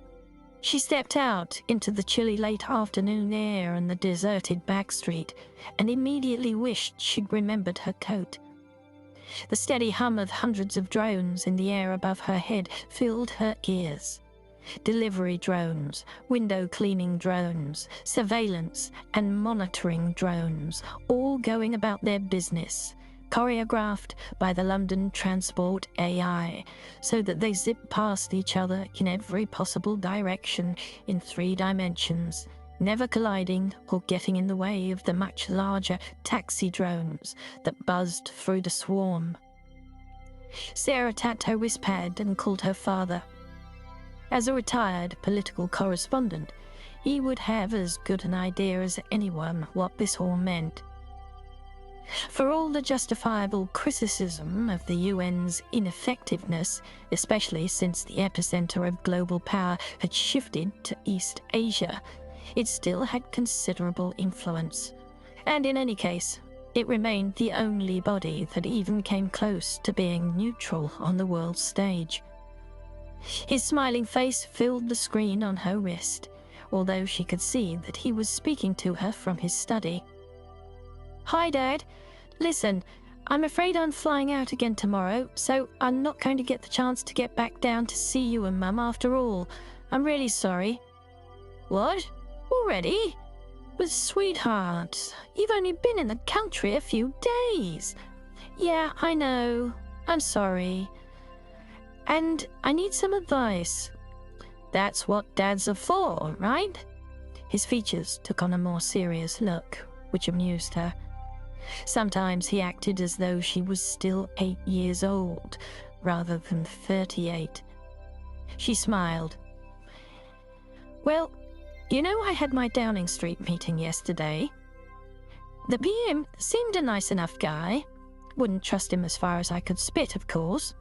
This was exactly the sort of thing her father would say, for she knew full well what he thought of the current government. True to form, he grunted his disapproval. "Well, yes, I could have told you that for nothing. So, how did it go? Assuming you're allowed to tell me anything." "Well, we'll probably both get shot for treason if we're caught," she said in mock trepidation. Her father had retired 7 years ago, but still wrote the odd stingingly critical article on the government's unpopular and draconian robot ethics and drone surveillance laws. She recounted her hour-long meeting the day before. "Nothing much to report, really. I went over the usual science and the risks of a coronal ejection hitting the UK. It's all stuff they know already, Dad.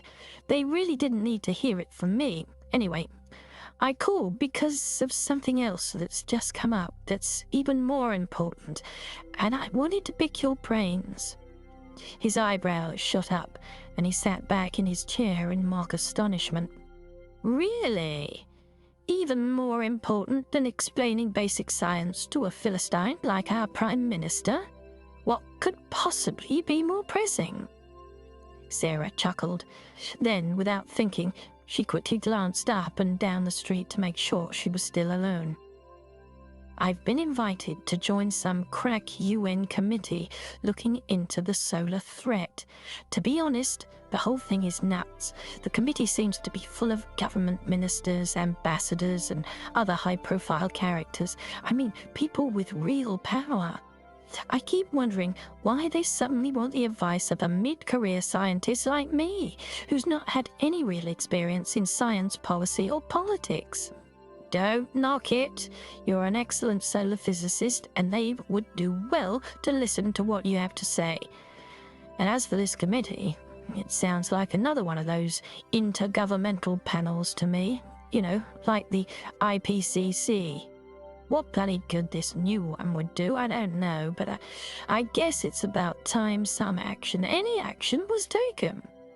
Sarah knew only too well that it was largely thanks to the efforts of the IPCC over the past 40 years that the worst effects of climate change had been averted. And the same was true for the panel on antimicrobial resistance. The controversy these days was with the Intergovernmental Panel on Population Displacement, which had its work cut out and was hugely unpopular. But then the mass migrations forced by sea level rises were still going on. Well, anyway, I hope I'm not the only scientist on this panel, and it's not just a bunch of megalomaniac politicians with their own vested interests. I mean, how do these things work? I'm happy that you think I'm the font of all knowledge and wisdom, but I'm just a retired hack, keeping his head down while watching others try to sort out the planet. But since you ask, I'm not catching any whiff of conspiracy theories here. Sarah had wondered whether those who held the reins of power really did have the planet's interests at heart, or if that was an outdated and naively optimistic view. In any case, did her father still have his finger on the pulse of world politics any longer? Well, she'd find out soon enough. Okay, Dad. I'll try to keep you posted. Give my love to Mum. I will. And try to get some sleep. You look tired. Don't worry, Dad. I'll get a decent night's sleep before I head out. Good. Saving the world could be exhausting, you know. And remember, your mother and I are very proud of you. That had been 24 hours ago. Here she was now, on the other side of the Atlantic, in a driverless cab, weaving its way across a vibrant Manhattan on a bitterly cold evening. She still wasn't sure what she felt about having been thrust into the limelight like this. The truth was that she wasn't cut out for this world of politics and public relations.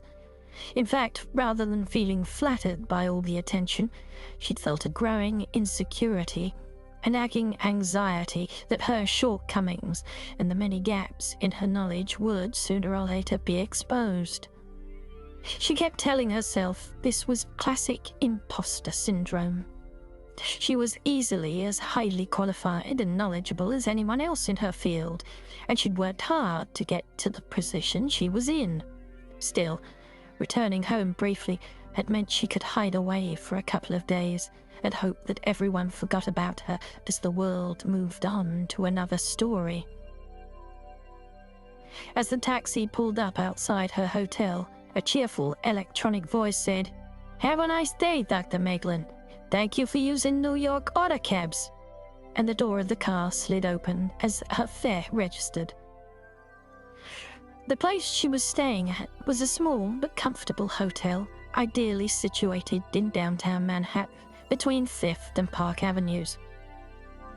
There was a welcoming aroma of coffee in the lobby. Nodding a hello in the direction of the bored-looking receptionist, she poured herself a mug and headed up to her room. She felt relieved to finally have some time to recuperate, catch up on some work, and maybe look up an old friend from university days who now lived and worked in New York before her Saturday morning meeting at Pt.1. Walking into her room, she was greeted by a gust of warm air and absent-mindedly commanded the heating to be turned down a few degrees. As she turned to close the door, she spotted an envelope on the floor. who delivered paper notes anymore? And who slipped them under hotel room doors, for Christ's sake? Intrigued, she picked it up and pulled out a neatly folded sheet of paper. The words were quaintly handwritten on UN-headed notepaper. Dear Dr. Mitling, my name is Professor Gabriel Aguda, a geologist at the University of Lagos, but mostly these days I act as an advisor on earth sciences to the UN here in New York. Like you, I have been recruited onto the new UN committee. I must say, it's a relief to have another scientist on board, and as you can imagine, I'm looking forward to meeting you. If possible, would you like to get together for breakfast first? I can try to bring you up to speed on what this is all about. If so, I can meet you in your hotel lobby at 7:30 on Saturday morning. If I don't hear from you, then I'll assume this is the plan.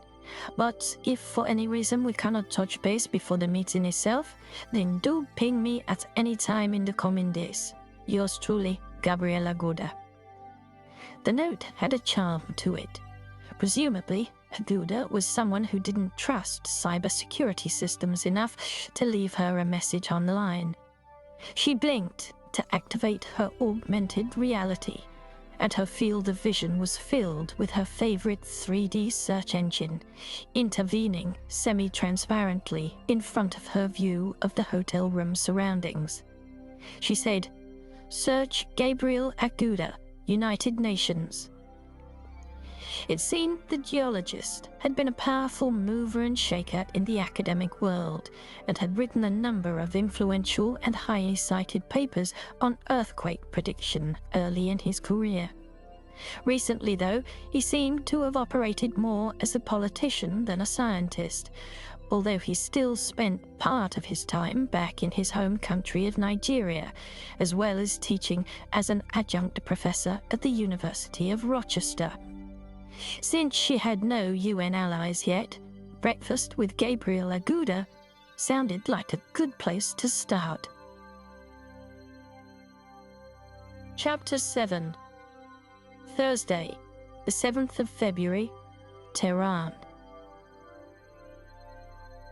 20-year-old computer scientist student Shireen Darvish was certain her mother cooked the very best pheasant in the world, and she would take on anyone who claimed otherwise. When the rich aroma of the pomegranate stew wafted up to her bedroom, seeping beneath her closed door, she realized how hungry she was. Although she was physically in her room, which was so crammed with electronic equipment it resembled the Space Mission Control Center, Shireen's mind was somewhere else entirely. Inside her virtual reality helmet was a universe of data and lines of machine code, an electronic landscape of pure information. And it was a world Shireen had always found more familiar and reassuring than the real one. She'd been working hard for several hours, but was still reluctant to leave her computer even for a moment. She was at last closing in on something big. The last few months had been spent testing and retesting her Trojan horse hacking software. She'd almost been badly burnt on a couple of occasions when she'd been sure the authorities were onto her, but finally she felt that all the bases were covered. Which was just as well, because she had important end-of-year examinations in the summer and didn't want to fall behind in her classes.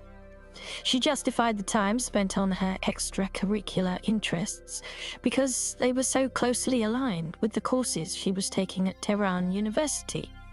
Still, she found that her thoughts were increasingly drifting towards her secret project, even during lectures. The only person who knew that her mind was elsewhere was her close friend Majid, and even he didn't know the half of it. Shireen was well aware she was far from alone, for there were millions like her around the world, though few were as smart, all obsessed with finding ways of cracking uncrackable codes, infiltrating the most secret recesses of cyberspace, whether by stealth or in the open.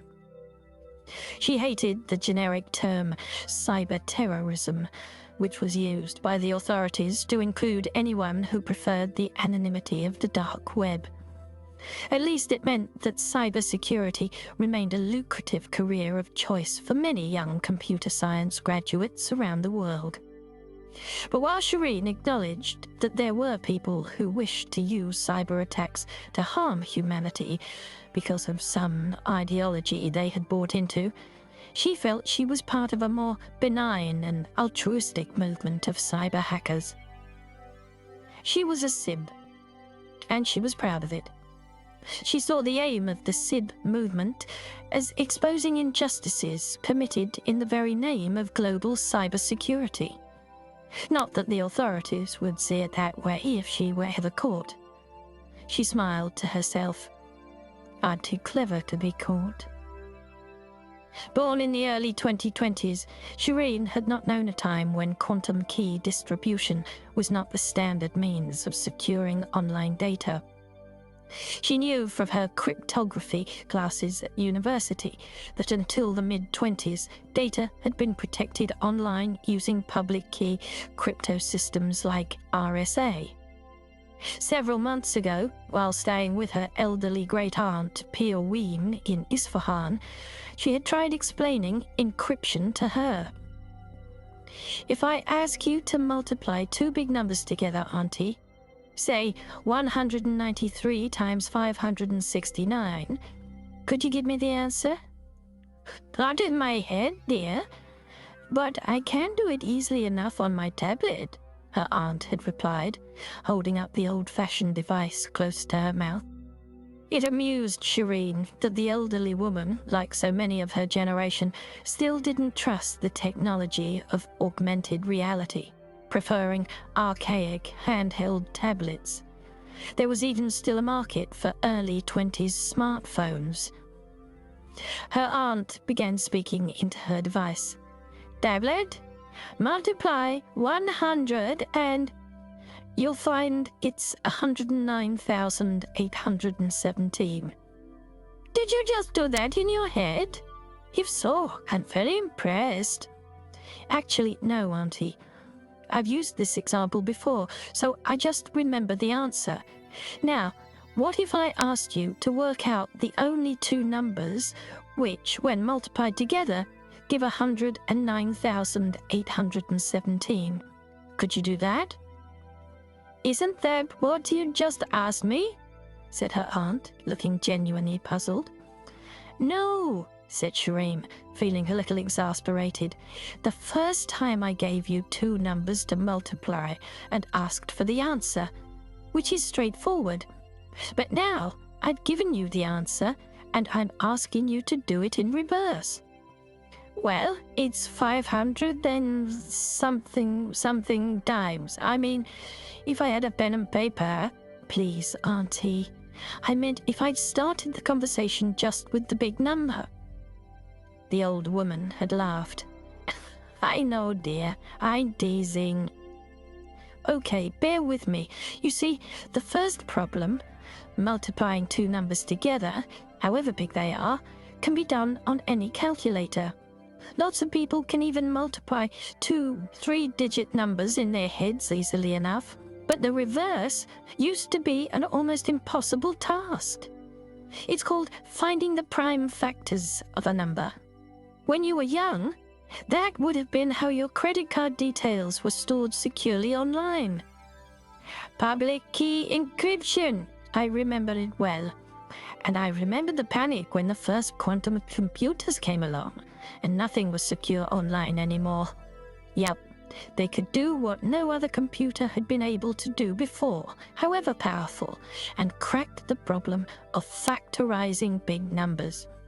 So, quantum key distribution came along and was much more secure because, her aunt chipped in, wait, I know this. It's because of quantum entanglement. If you try to spy on something, you disturb it, however careful you are, and you set off the quantum alarm. This time it was Shireen's turn to laugh. That's a pretty good summary, yes. The observer effect. Having grown up with it, Shireen felt completely at home, immersed in the world of fuzzy quantum bits of information, a strange digital reality in which the binary certainty of zeros or ones is replaced by a ghostly existence of both at the same time.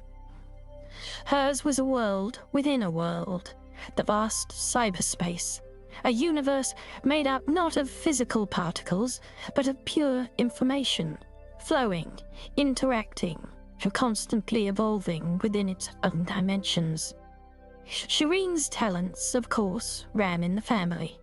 She was very proud of the fact that both her parents had been among the early whiz kids of the Invisible Internet Project, the underground network that sat below the surface of the web and which had originally been used for secret surfing and information exchange.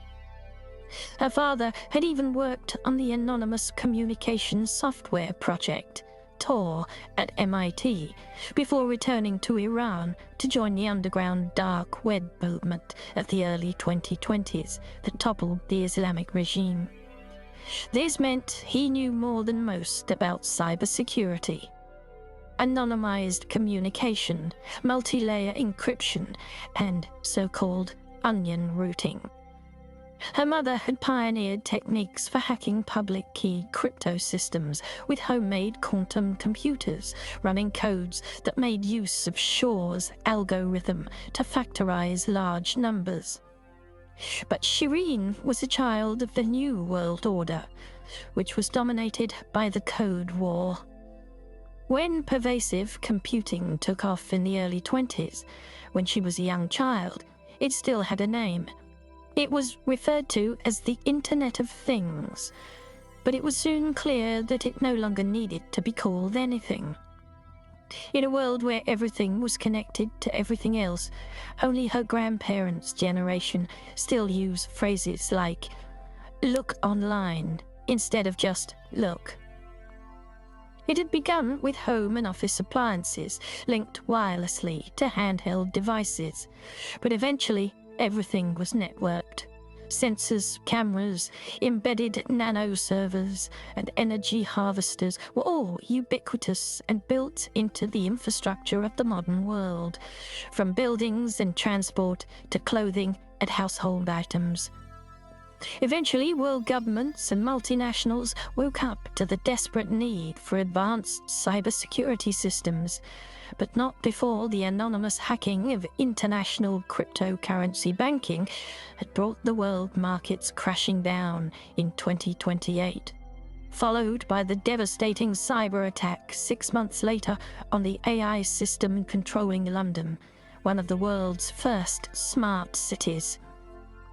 That onslaught had infected many of the algorithms controlling the city's transport, commerce, and environmental infrastructures, sending 10 million people back into the Stone Age for 3 weeks.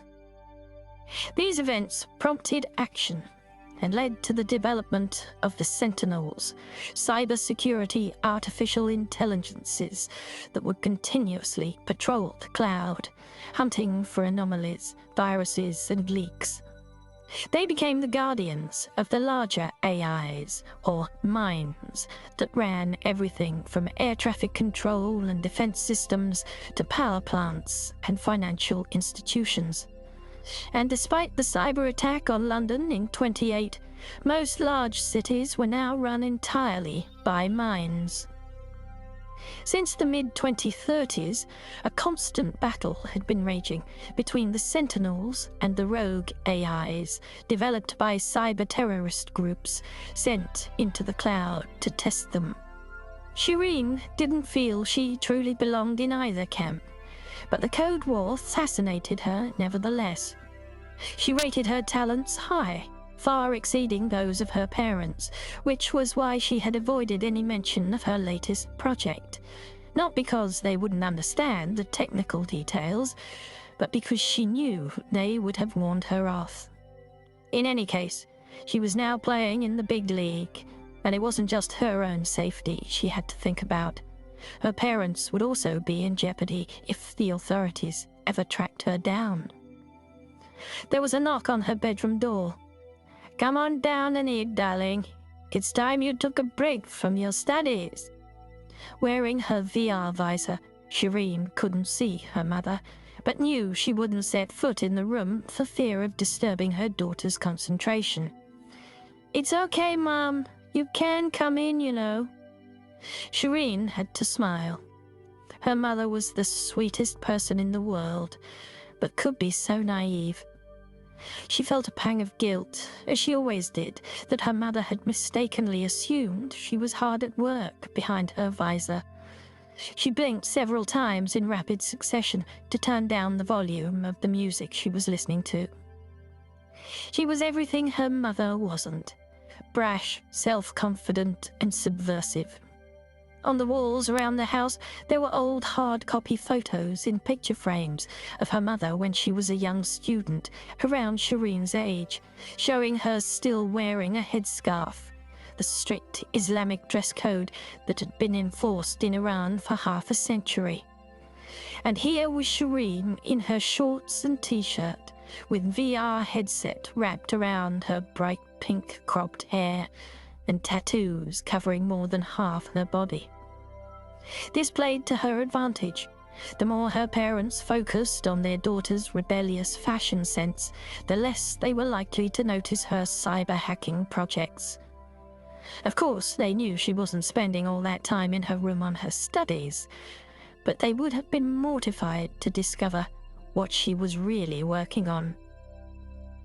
She waved her haptic glove hands elegantly in front of her face and wriggled her fingers, touch-typing in a 3D virtual reality space that only she could see, to iconize the multitude of windows and applications. She then removed her visor and stretched. Her mother was still standing, smiling in the doorway. She cut an elegant figure, slim and considerably taller than her daughter. Shireen wondered if she herself would look that good 30 years from now. Her life was so much more comfortable than her mother's had been at her age. The pace of cultural change in Persian society during Shireen's lifetime had been nothing short of remarkable. In the space of less than 20 years, their country had gone from a conservative religious state to a liberal democracy, with all the excesses and corruptions of any mid-21st century capitalist state. Many older Persians could even remember the time under the Shah, 70 years ago, and so had seen the country come full circle. Did being able to dye her hair, dress outrageously, and be open about her sexuality mean that life was really any better now? But then she hadn't lived through the Iran of her parents. Even though they were only 3, her mother always insisted on laying the table as though for a banquet.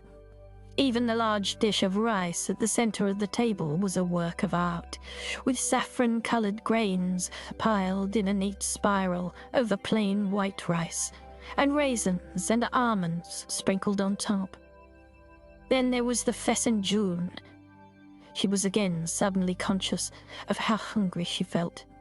But, as usual, she knew that by the end of the meal she'd be so full she'd struggle to get up. Her father, already seated at the table, looked up when she came in. "Ah, she's back in the real world. Still busy trying to hack through the great firewall of China?" To an outsider, Reza Darvish's casual attitude towards his daughter's hobby might have appeared at best cavalier, and at worst shockingly reckless. But Shireen had gone to considerable lengths to ensure that, as far as her parents were concerned, she was indulging in nothing more than an innocent pastime. "Trying to hack through? I'm unstoppable, Dad," she replied light-heartedly as she shoveled a large portion of rice onto her plate. The smile disappeared from her father's face and his voice took on a more somber tone. "It's a dangerous game, Rini. A lot of sibs who get too close to secrets simply go missing. I'd hate to think you're mixing with that crowd," he sighed. "And I should know," he added for good measure. She hoped the meal wasn't going to be accompanied by one of her father's well-rehearsed lectures on cybersecurity. He could sometimes be infuriatingly old-fashioned in his views. Her mother walked into the dining room with a large bowl of salad and caught the last few words. "Come on, Reza. Shireen's smarter than that." She ruffled her daughter's spiky hair affectionately as she sat down next to her. Shireen waved her mother's hand away in mock annoyance. "Well, as long as you're keeping on top of your studies, I suppose," said her father, his voice softening again. "I just wish you had other interests beyond your bedroom walls. You do know there's a big world out there, full of art and music and literature and science." "Plenty of time for all that, Dad," she said through a mouthful of food. "I'm only 20, and I have cyberspace at my feet. Once I've conquered that, I'll explore the real world." Her mother laughed, tilting her head back as she did so. The sound had a purity about it that made her look even more beautiful. Shireen caught her father looking over, smiling. It was clear in his eyes just how deeply he still loved his wife. Her mother turned to her.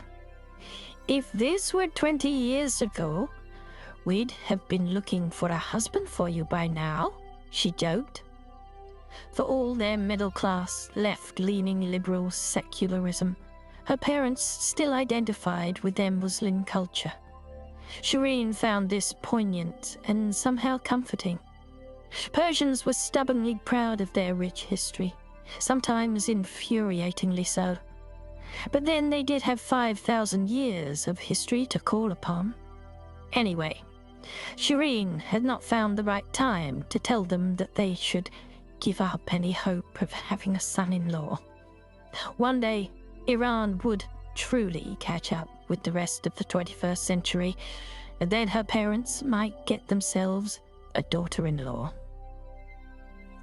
"If it's okay with you, I'd like to pop out later. I need to talk to Majid about a coursework assignment for next week." The part about meeting Majid, at least, was true. "What time is your first lecture tomorrow?" her father asked. "It'd do you good to have an early night for a change." "I don't have class until my advanced algorithms at 11. The new maglev meant her daily commute from Ray, on the outskirts of Tehran, to the campus in the center of the city took less than 20 minutes. She could afford a lie-in tomorrow. She saw her parents exchange exasperated looks and decided it was best to change the subject. For the rest of the meal, they discussed the growing concerns about the threat from the sun and whether governments were keeping any information back. After dinner, Shireen helped her mother carry the dishes through to the kitchen, stepping over the cleaner bots, heading in the opposite direction to suck up any stray grains of rice on the floor underneath the table. Her mother could see she was eager to escape and waved her away. "Go, go. Say hello to Majid for us." Majid had been Shireen's friend since childhood, and since they were now both studying on the same course, he was one of the very few people— no, wait, scratch that— the only person whom she could trust entirely. And even then, she didn't feel able to share her latest project with him completely, mostly for his own safety. Plus, he'd probably tell her not to be so foolish. So she would have to be careful how she elicited his help. Majid didn't have her intuitive feel for navigating through the dark web, nor her brilliance in quantum information theory. He certainly lacked her sixth sense when it came to knowing how to probe for weaknesses in multi-layered encrypted data. It was a clear, chilly evening when she left the house. She felt a thrill at the thought of how close she was getting to a real breakthrough. Her small car was parked in the drive. She jumped in and voice-activated the destination. Majid's house was all it needed to know. Slumped back in her seat while it reversed itself onto the road, she wondered how much she could confide in Majid. The car weaved its way silently and unerringly through the early evening Tehran traffic, and Shireen stared out of the window, impatient to get to her friend's apartment, not taking much notice of the familiar sights and sounds of the city rushing by outside. Soon the car turned off the highway and travelled along quieter, tree-lined avenues. Shireen ran through in her head how she should tackle Majid without alarming him or insulting him.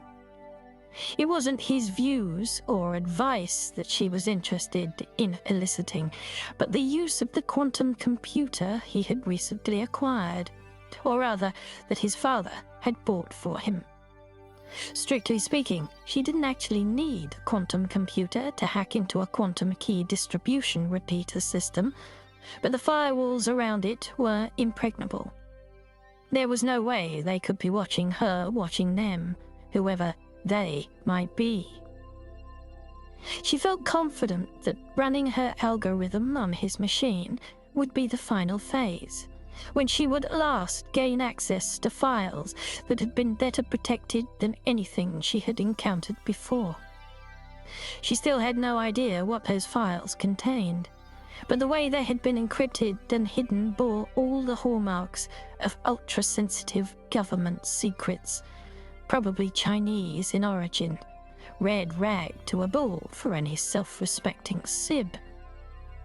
Now, after months of effort, she was approaching the end game, even though she hadn't given any thought to what she would do with the information once she had it. For Shireen, being a Sib was more than a hobby. She sometimes tried to convince herself that hacking was just an intellectual challenge, like solving a maths problem or completing a tough jigsaw puzzle.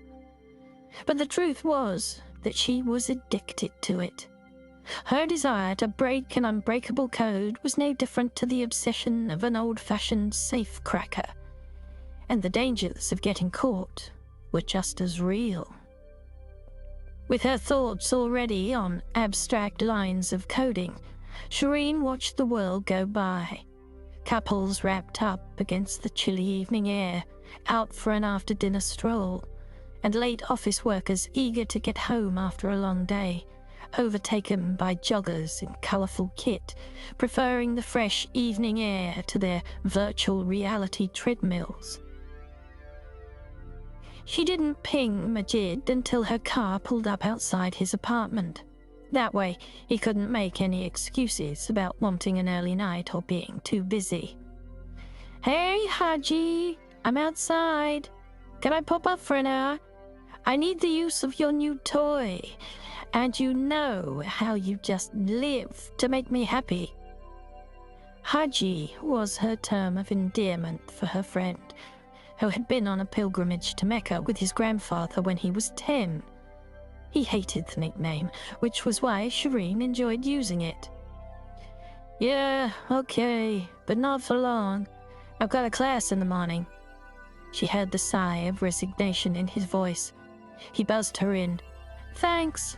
I promise I won't outstay my welcome." When Shireen got to his floor, the door was already open. She breezed into the apartment to find her friend standing in the hallway. He had a slight frame and was no taller than Shireen. His carefully barbered goatee beard, which he was convinced added gravitas and compensated for what he lacked in physical stature, was a source of constant teasing by Shireen. She gave him a tight hug. "And don't you dare give me that class in the morning shit. You forget, I know our timetable." "Whatever. I could still do with an early night." "What was it you wanted? Don't tell me it's to do with your Trojan horse attack algorithm, whatever the hell that is, because if it is, I really don't think I can help much." Shireen gave him a wink. "Don't worry. It's not your acute intellectual powers I need right now. It's your hardware. Majid's recently acquired solid-state gigaqubit quantum computer, a matte black cube the size of a shoebox that now had pride of place in the middle of his desk by the large window overlooking the street, had, in theory at least, the processing capacity of a human brain. But until someone figured out how to write the software to get it to think for itself, it was still just a dumb machine. Majid's apartment unashamedly betrayed his family's wealth. It was an interesting mix of old and new, decorated with luxurious drapes and classic, almost gaudy furnishing. But to the expert eye, the trappings of mid-century technology were integrated everywhere, with sensors and microchips in every appliance and fixture, communicating with each other and ready to adjust or go into action on command. Shireen often joked that a man who even needed his socks to have their own IP address so they could remind him when they needed washing wouldn't last 5 minutes in a post-apocalyptic world. "And don't expect me to be there to help you survive," she would say. "You know you'd only slow me down." Majid went over to his desk and placed the ball of his thumb on its black glass surface. There was a hum and ripple of light as a keyboard and colourful array of functional keys appeared. Shireen stood behind him, rested her chin on his shoulder, and murmured in his ear, "Thank you, Haji." Majid looked like he had resigned himself to letting her do whatever she needed to, because he walked away from the desk in silence and collapsed onto the sofa to watch. But no sooner had he sat down than he bounced back up again and said, "Oh, Curie, before you get too lost in code, would you like me to order pizza?" "No thanks, I've eaten," she replied without even turning to him. "But you go ahead. I'm hoping this won't take too long anyway." Her fingers darted around the smooth surface as she tapped the keys.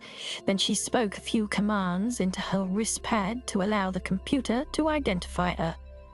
When she was satisfied she was connected, she wandered over to a chair, picked up the HoloLens visor and haptic gloves she'd brought with her and put them on. Sitting down, she tucked her feet underneath her body like a meditating Buddha. After the briefest of pauses, while the computer connected with the new hardware, her vision was filled with the glowing display screen and her retinal AR was relegated to a tiny icon in the bottom left corner. Using her gloved hands to control the display, she quickly accessed her files and within seconds was floating in the reassuringly familiar three-dimensional virtual reality of her dark web space.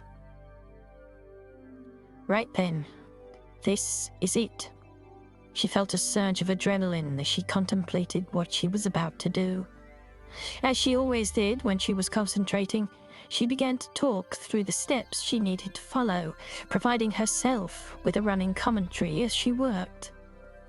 "You're mumbling again," she heard Majid say. "Hmm?" She was no longer really paying attention to the real world outside. "I said you're doing that thing again, you know, where you talk to yourself." Then, after a brief pause, he added, "Rini, I don't need to know what you're up to, but can I just check that whatever it is won't be traced back here?" It hadn't occurred to her just how much she was asking of her best friend, but something in his voice betrayed his nervousness, and she suddenly realized that she wasn't the only one taking a risk. Of course, she would make sure all traces of having used Majid's computer would be thoroughly erased, but maybe she did owe him some explanation. Her concentration broken, she paused to think about what she should do. How much could she afford to tell him? Wasn't it more sensible and safe to keep him as much in the dark as possible? No, that wasn't fair. She tried to push away what she realized were her true motives for revealing what she was doing to Majid.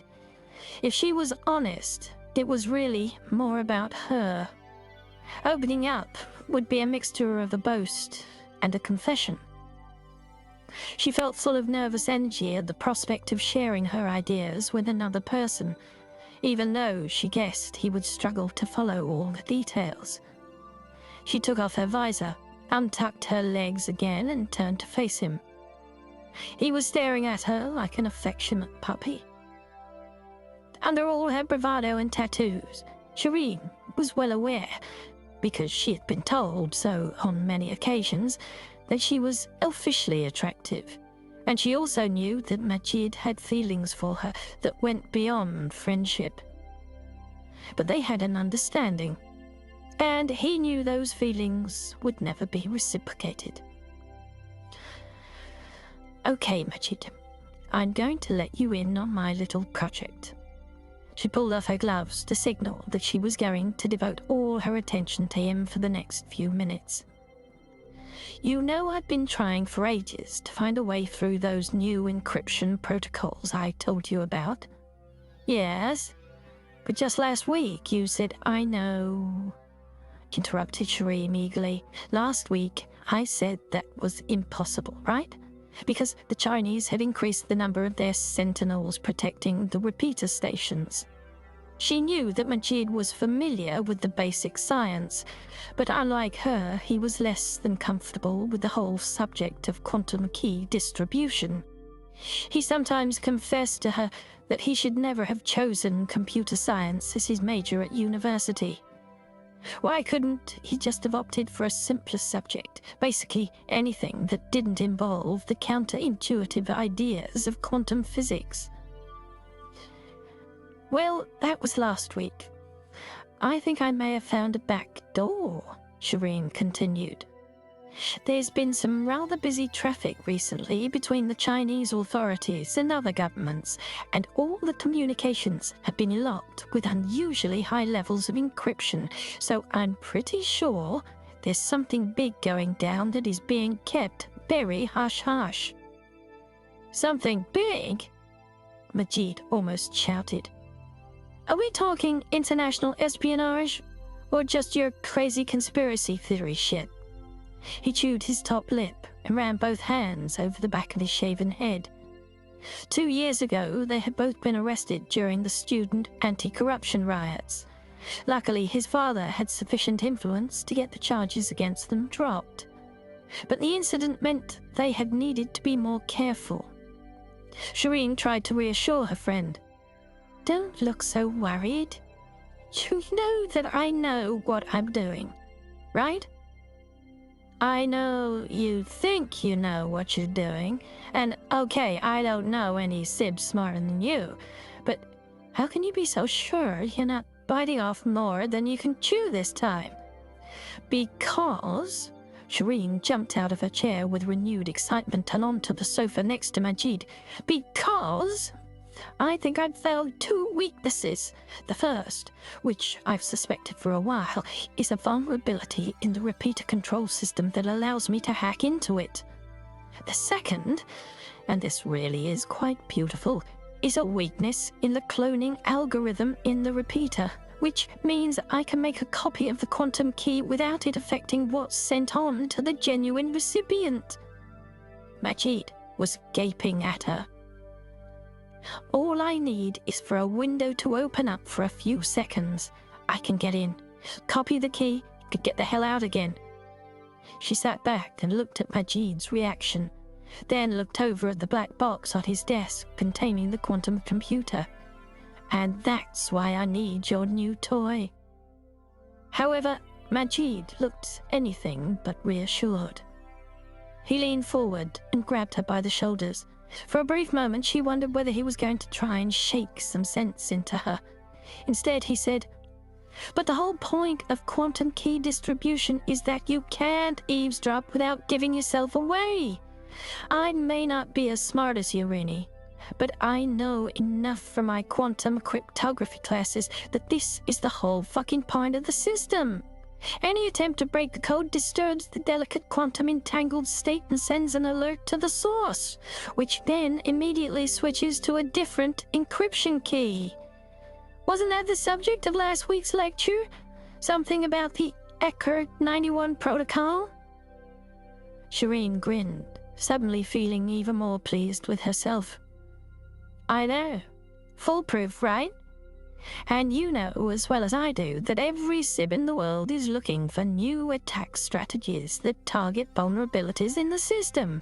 And if you ask any of them, they'll tell you that the obvious man-in-the-middle attacks and the photon number splitting attacks don't work.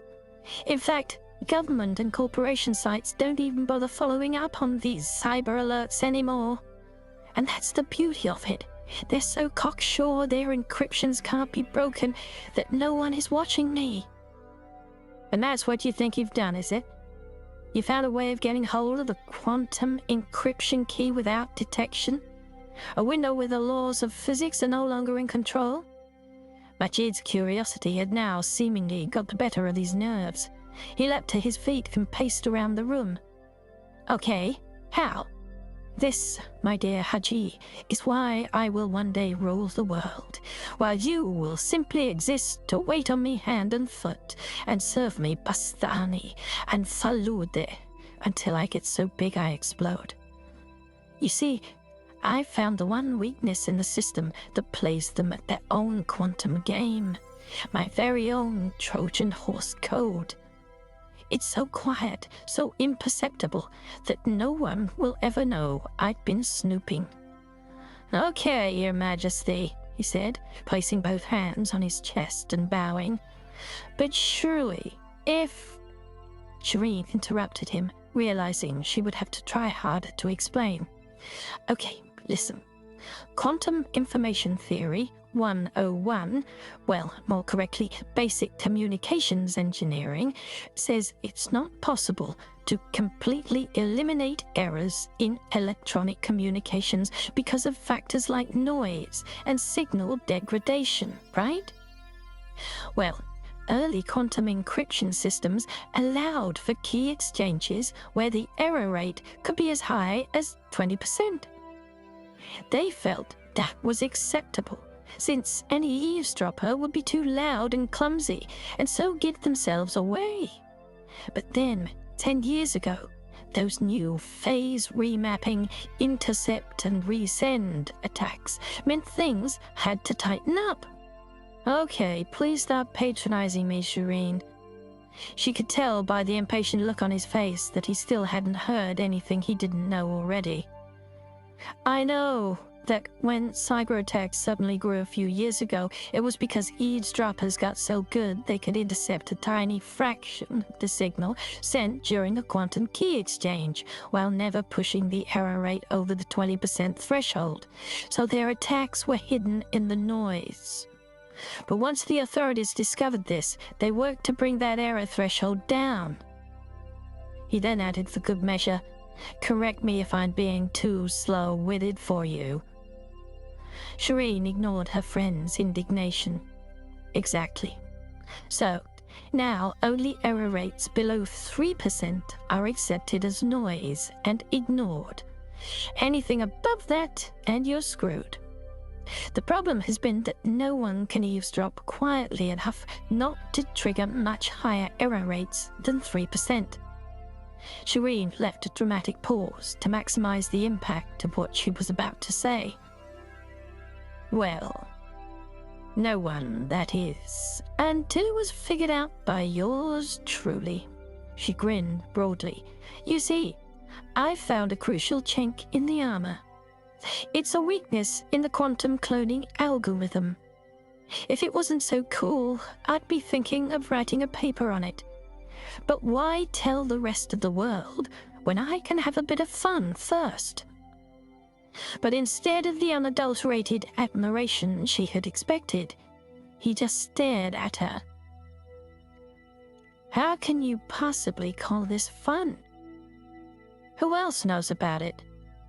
Just you and me, of course, you idiot. And it's going to stay that way. For now, she thought to herself. It all depended what the files contained. Well, now I really wish you hadn't shared any of this with me, Reenie. It's too much of a responsibility. I mean, if this works, then you've most likely just put both our lives in danger. Oh, don't be such a drama queen, Haji. When I'm finished, I'll make sure I erase every last qubit of data and code from your system. I'll be out of your hair, if you have any, and you can go get your beauty sleep. She pulled down the visor again and put on the gloves. Now, this should only take a few minutes. She compiled the cloning code, and after a quick run through her checklist, set it running. 5 minutes later, she sat bolt upright and let out a whoop of triumph. She couldn't quite believe she'd done it.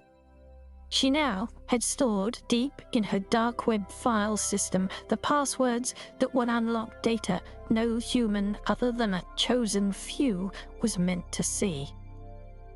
She recognized that whatever was in those files was so sensitive that she dreaded to think what might happen to her if she was ever found out. For the time being, she had no intention of accessing the files, so she spent the next few minutes covering her tracks and deleting all trace of her evening's activities. Finally satisfied, she ripped off her visor and gloves and stretched her legs out. She glanced over at Majid.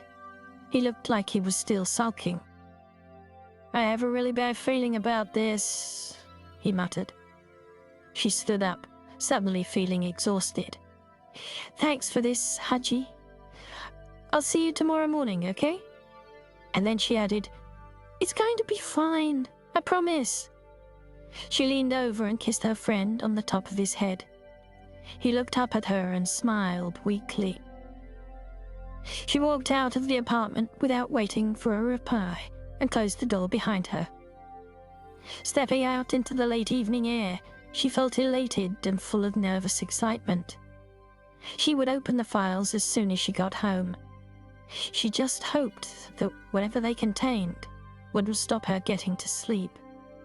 Tomorrow, she would have to go to her classes as normal, as though nothing was any different.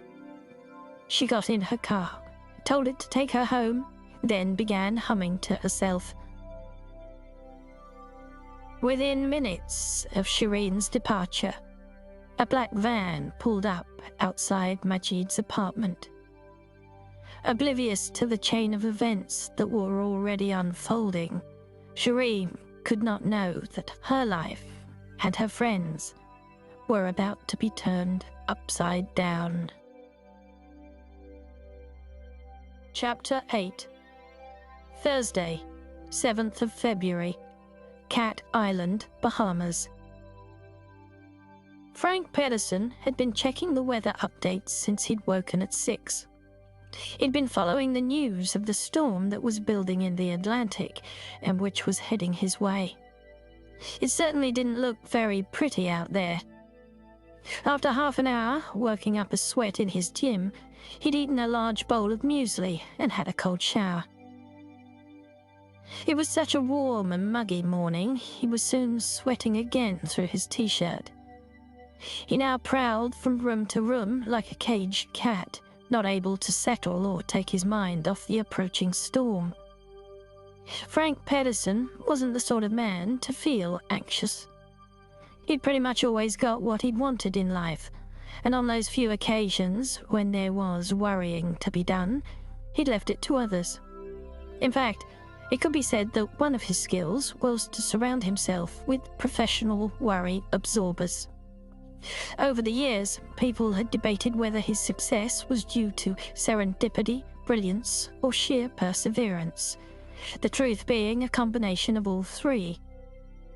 He'd made his first million by the age of 19, and his first billion by 26.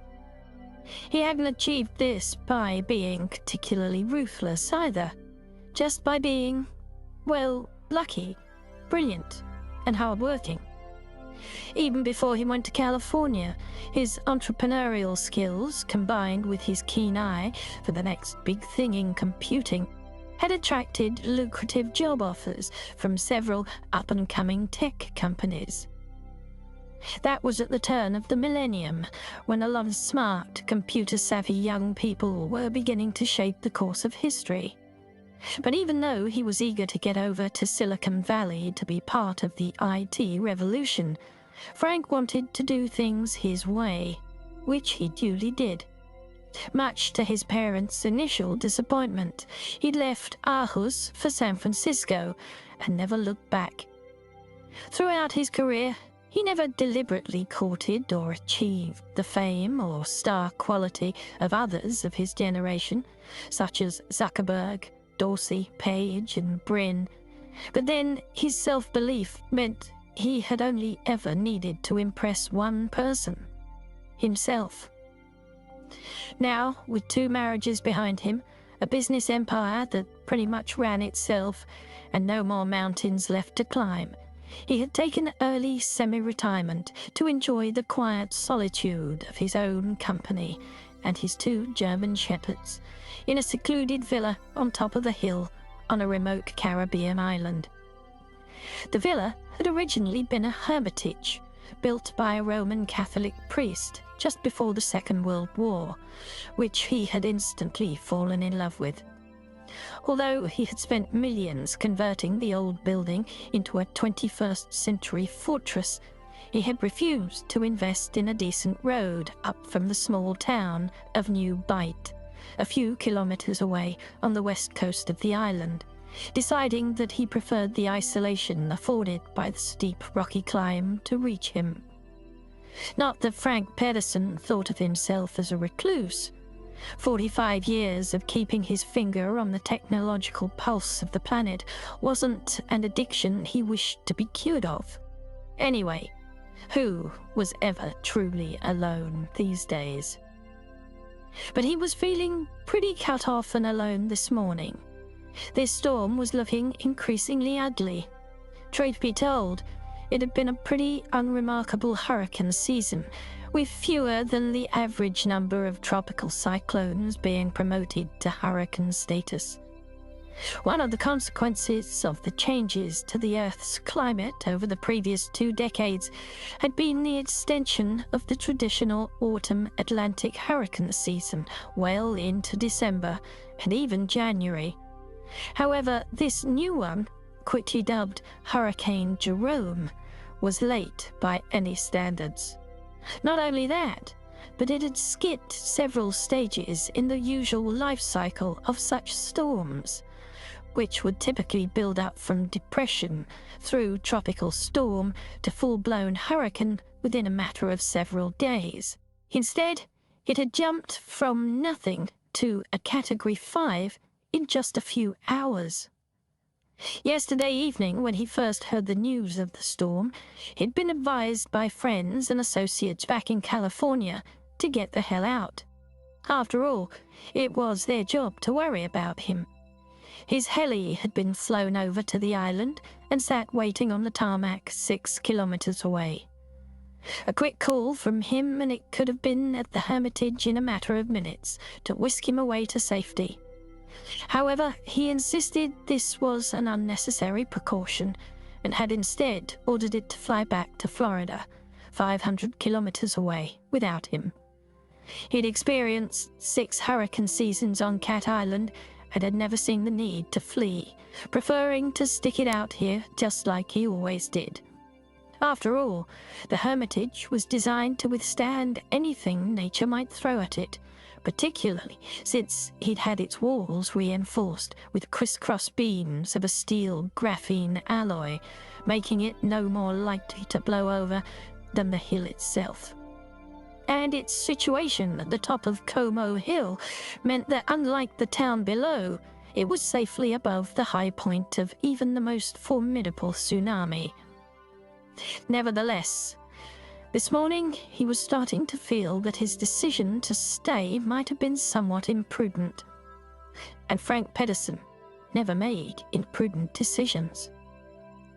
The dogs were showing signs of anxiety too. It might have been something they could smell in the air, or just that they were feeding off Frank's unease. Unusually for her, Beth was curled up quietly beneath the living room table with her nose tucked under her tail and just one brown eye following Frank around the room. Sheba paced around after him, waiting to be made a fuss of all the time. He turned around to look at them and, hands on hips in mock exasperation, spoke in a stern voice. "You are being such babies. Go on outside. Run around a bit while the weather's still okay." Christ knows how long they were all going to be cooped indoors once the storm hit. He opened the door for them, but they just sat where they were and looked at him suspiciously. "Suit yourselves." Before closing the door, he stepped outside himself. The world seemed so quiet, but not in a peaceful way. Unusually for his hilltop, he noticed there was no wind at all, nor, rather more surreally, any of the usual chirping of birds or buzzing of insects in the bushes around the hermitage. The thick grey cloud above him seemed almost solid in texture, and so low he could almost jump up and touch it. The air felt heavy and suspenseful.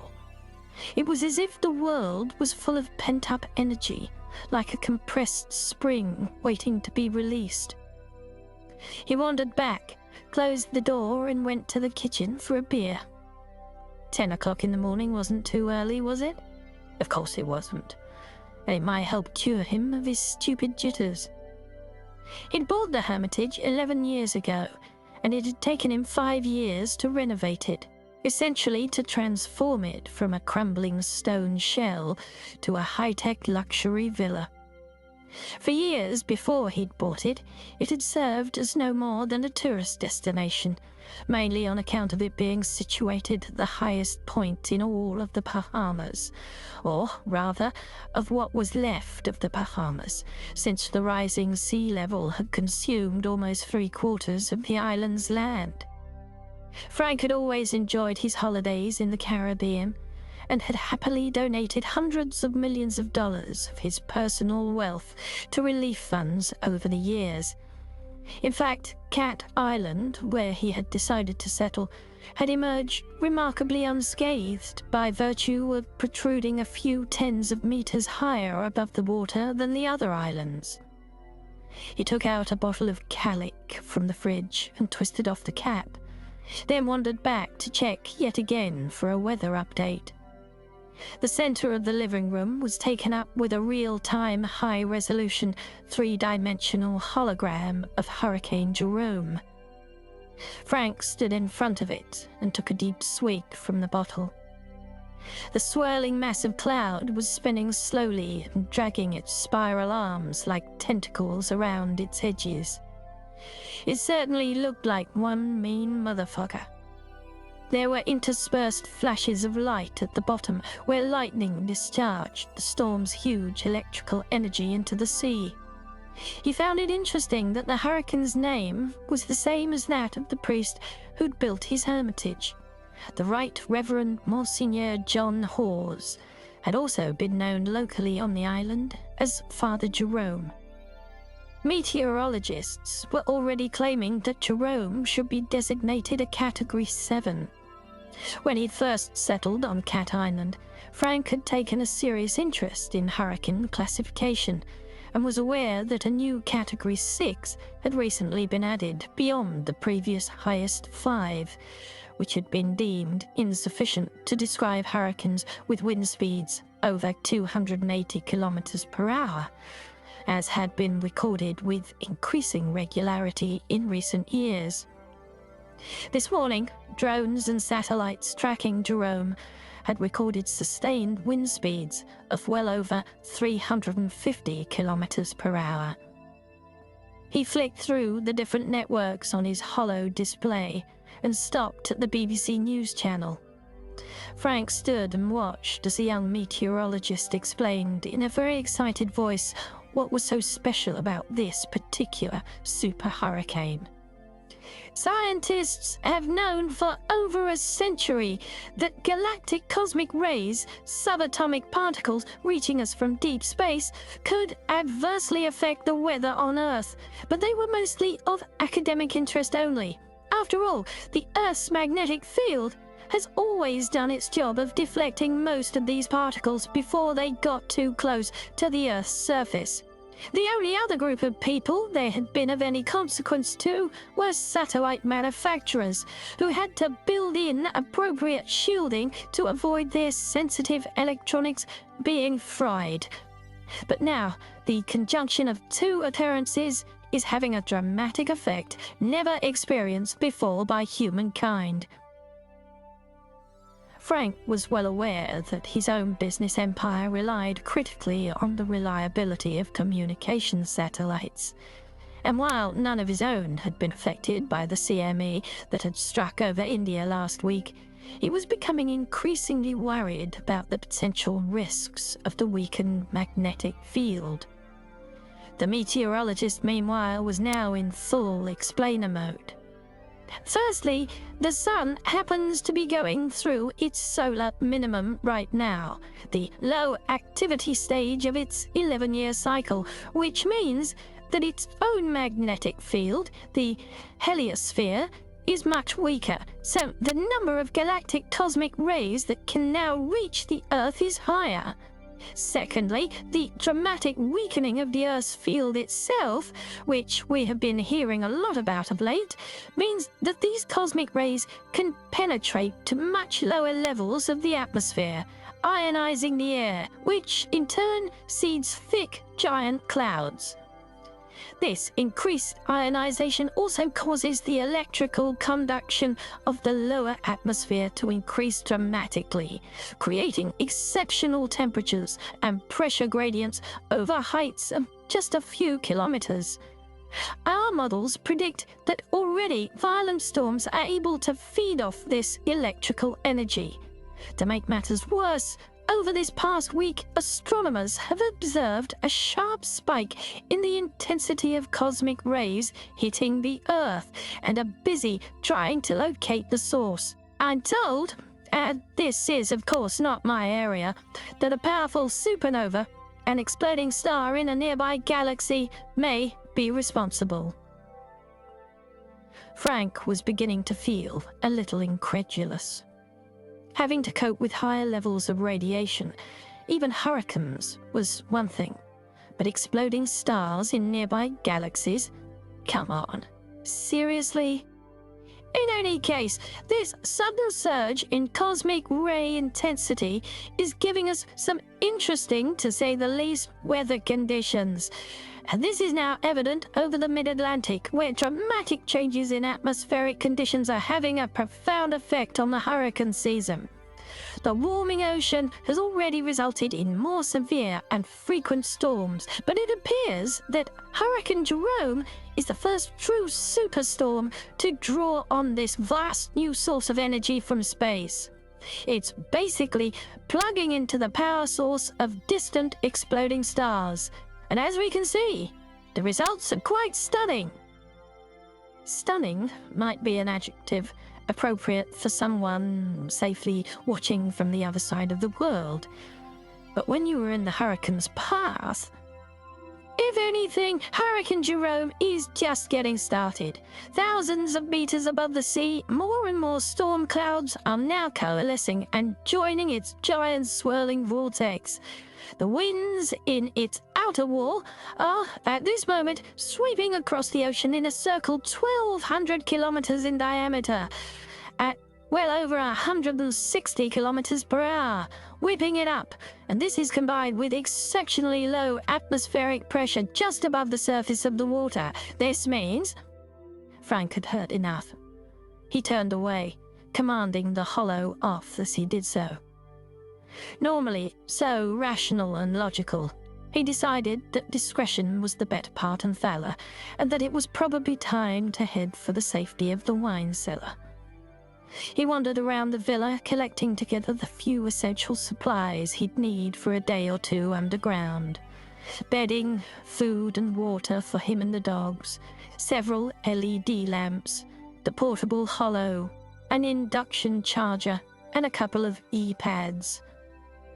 He hadn't been confident that his net drones would be safe enough above the storm, and had already commanded them back to the mainland. This, of course, meant that his connectivity to the outside world was going to be patchy, particularly underneath several meters of rock. So confident had he been in the past about the solidity of the hermitage that he had never felt the need for a dedicated storm shelter. In any case, unlike the stone buildings above it, the wine cellar was carved out of the rock of the hill itself. But he had also never felt it necessary to stock the cellar up with emergency supplies on the off chance he ever had to use it. Well, now he did. What he missed right now was Macy, his assistant, on whom he relied increasingly these days to organize his life and ensure that the little things were taken care of. During the lengthy periods that he now spent out here at the Hermitage, Maisie would come over for a full day every week to make sure he wasn't entirely neglecting his businesses and that he wasn't in need of anything. Now she was hundreds of kilometers away, and Frank was having to think for himself. But he felt confident that he had everything he needed for what might be a couple of days. The wine cellar, true to its primary purpose, was as perfect a place as anywhere to spend some time. It had originally been a crypt, though Frank had no idea whether anyone had been entombed there, nor what had become of the bodies if they had, although it still had the words, "Blessed are the dead who die in the Lord," carved on a large block of granite above the entrance.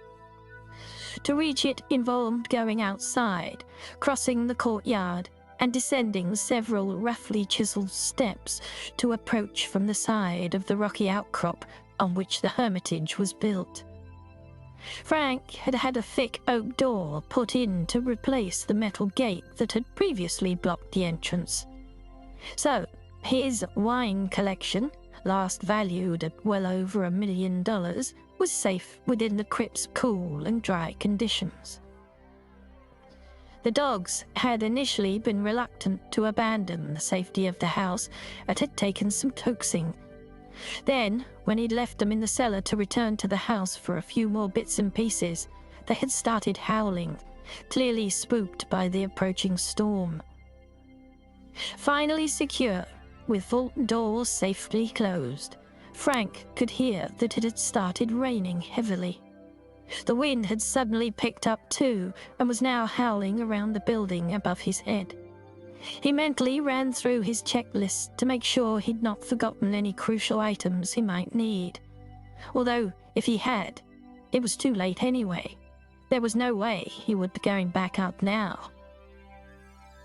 He decided it was as good a time as any to sample one of his prize wines, and he strolled down the dimly lit passageways, past arrays of dusty wine bottles, stacked from floor to ceiling, which was only 1.5 meters high at the sides, but arched up to 3 meters down the middle of the passages. The place had a strange smell. It was more than just a dry, stale mustiness, and Frank had always found it slightly unnerving.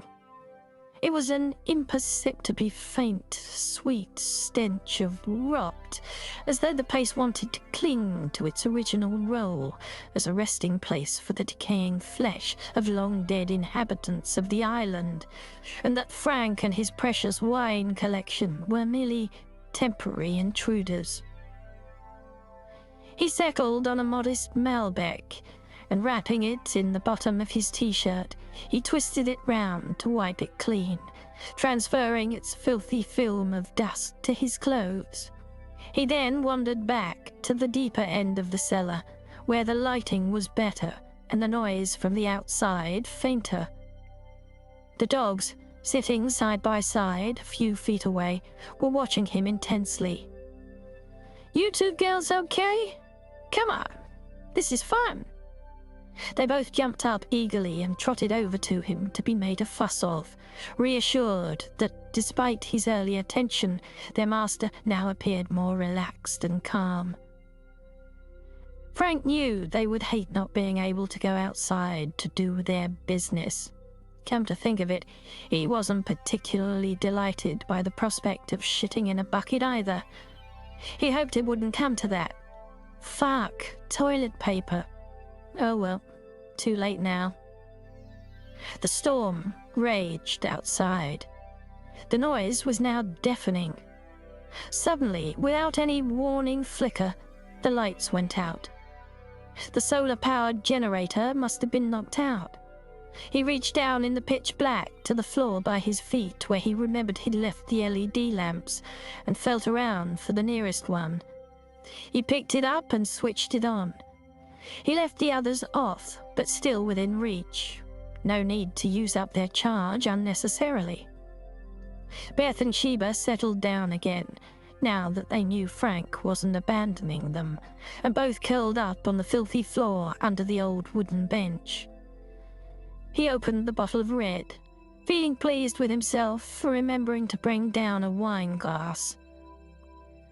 Making himself as comfortable as possible on the bench, he tried to distract himself with a book. For the first time that day, he started to feel less tense. Let the storm do its worst. Frank Pedersen was going nowhere. After several hours during which the storm raged with increasing ferocity, he must have fallen asleep, because he was slowly dragged back to wakefulness by the sound of Beth whining by the cellar door at the far end, scratching it to go out. It took several seconds of disorientation before it struck him what had changed. He could only hear the dog whining because there was no competing noise from the other side of the oak door. After the deafening racket of the storm outside, the contrast was eerie. He checked his watch. It was late afternoon, and his first thought was that the hurricane had passed, allowing himself a moment of self-congratulatory triumph. But his relief was short-lived. A quick mental calculation told him this was impossible. When he'd last checked, just before coming down to the cellar, the storm had been over 1,000 kilometers across. At the speed the forecasters had said it was moving, it could not have covered a distance equal to its entire diameter in the time that had elapsed. In fact, by his reckoning, it should only be halfway across. The silence must mean that the eye of the hurricane was now directly overhead. He went over to the door and released the catch. Something outside was stopping it from swinging open, but with a firmer push, he managed to dislodge the tree branch that had been blown across it. Before he could stop them, the dogs scampered out from behind him. Sheba came to a halt just outside the door and sniffed the air, while Beth trotted down the steps and disappeared into a bush. Frank stood and stared. Jesus Christ! The scene that greeted him was astonishing. The villa above him was blocked from view at this angle, but he could see out right across the island. There was a very light breeze, and the sky overhead was clear, but a few kilometers out to sea was a sight he knew he would never forget. A wall of dark, churning clouds that extended all the way around him, stretching up into the sky. That the sun was peeking through the hole in the roof of the hurricane only added to the dreamlike scenario. He looked down towards the coast, or rather, where he expected the coast to be. The sea now extended almost a kilometer further inland than it had done yesterday, only stopping where the land began to rise. New Bight had disappeared. All that remained of the town above water was the church steeple. Venturing further out, Frank walked down a few steps to get a better view of his home behind him. The first thing that struck him was the missing Hermitage Tower. The 30-foot bell tower had been the only part of the old building not reinforced, along with the rest of the property. The storm had brought it down, reducing it to a mound of rubble. Large chunks of brickwork and stone were now strewn across the courtyard. He needed to have a quick scout around to assess any further damage. He walked briskly up the path that led round to the top of the hill.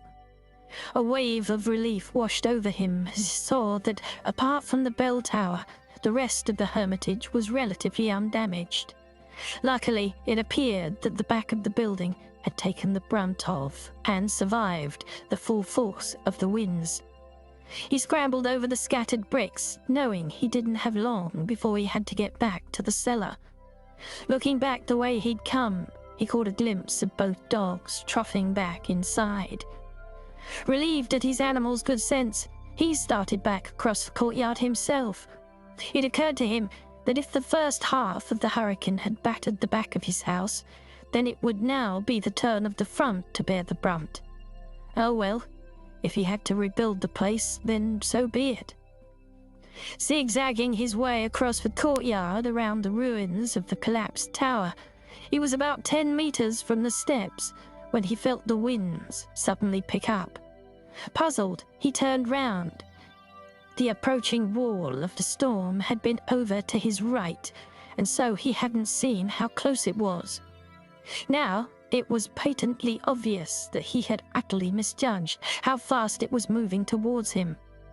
With a renewed sense of urgency, he hurried on, his progress slowed by the large chunks of masonry.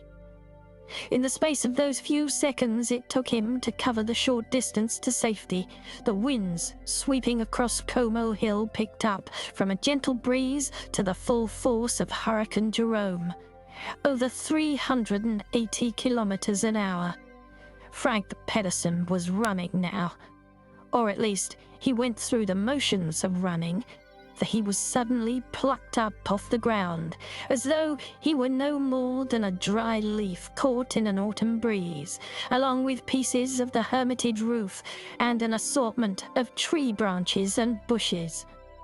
Tumbling through the air like a rag doll, Frank didn't have time to feel afraid or to make sense of what was happening to him, because the logic circuits in his brain that had served him so well all his life now simply ceased to function. Instead of terror, he felt a strange sense of exhilaration, as a child might when tossed into the air by a parent. But unlike the child's relief as it fell back down to the safety of strong adult arms, Frank had no such reprieve. Hurricane Jerome was no respecter of Newtonian gravity. Any feelings of anxiety or exhilaration he might have had ended the moment a passing oak tree slammed into him, snapping his neck instantly. Chapter 9.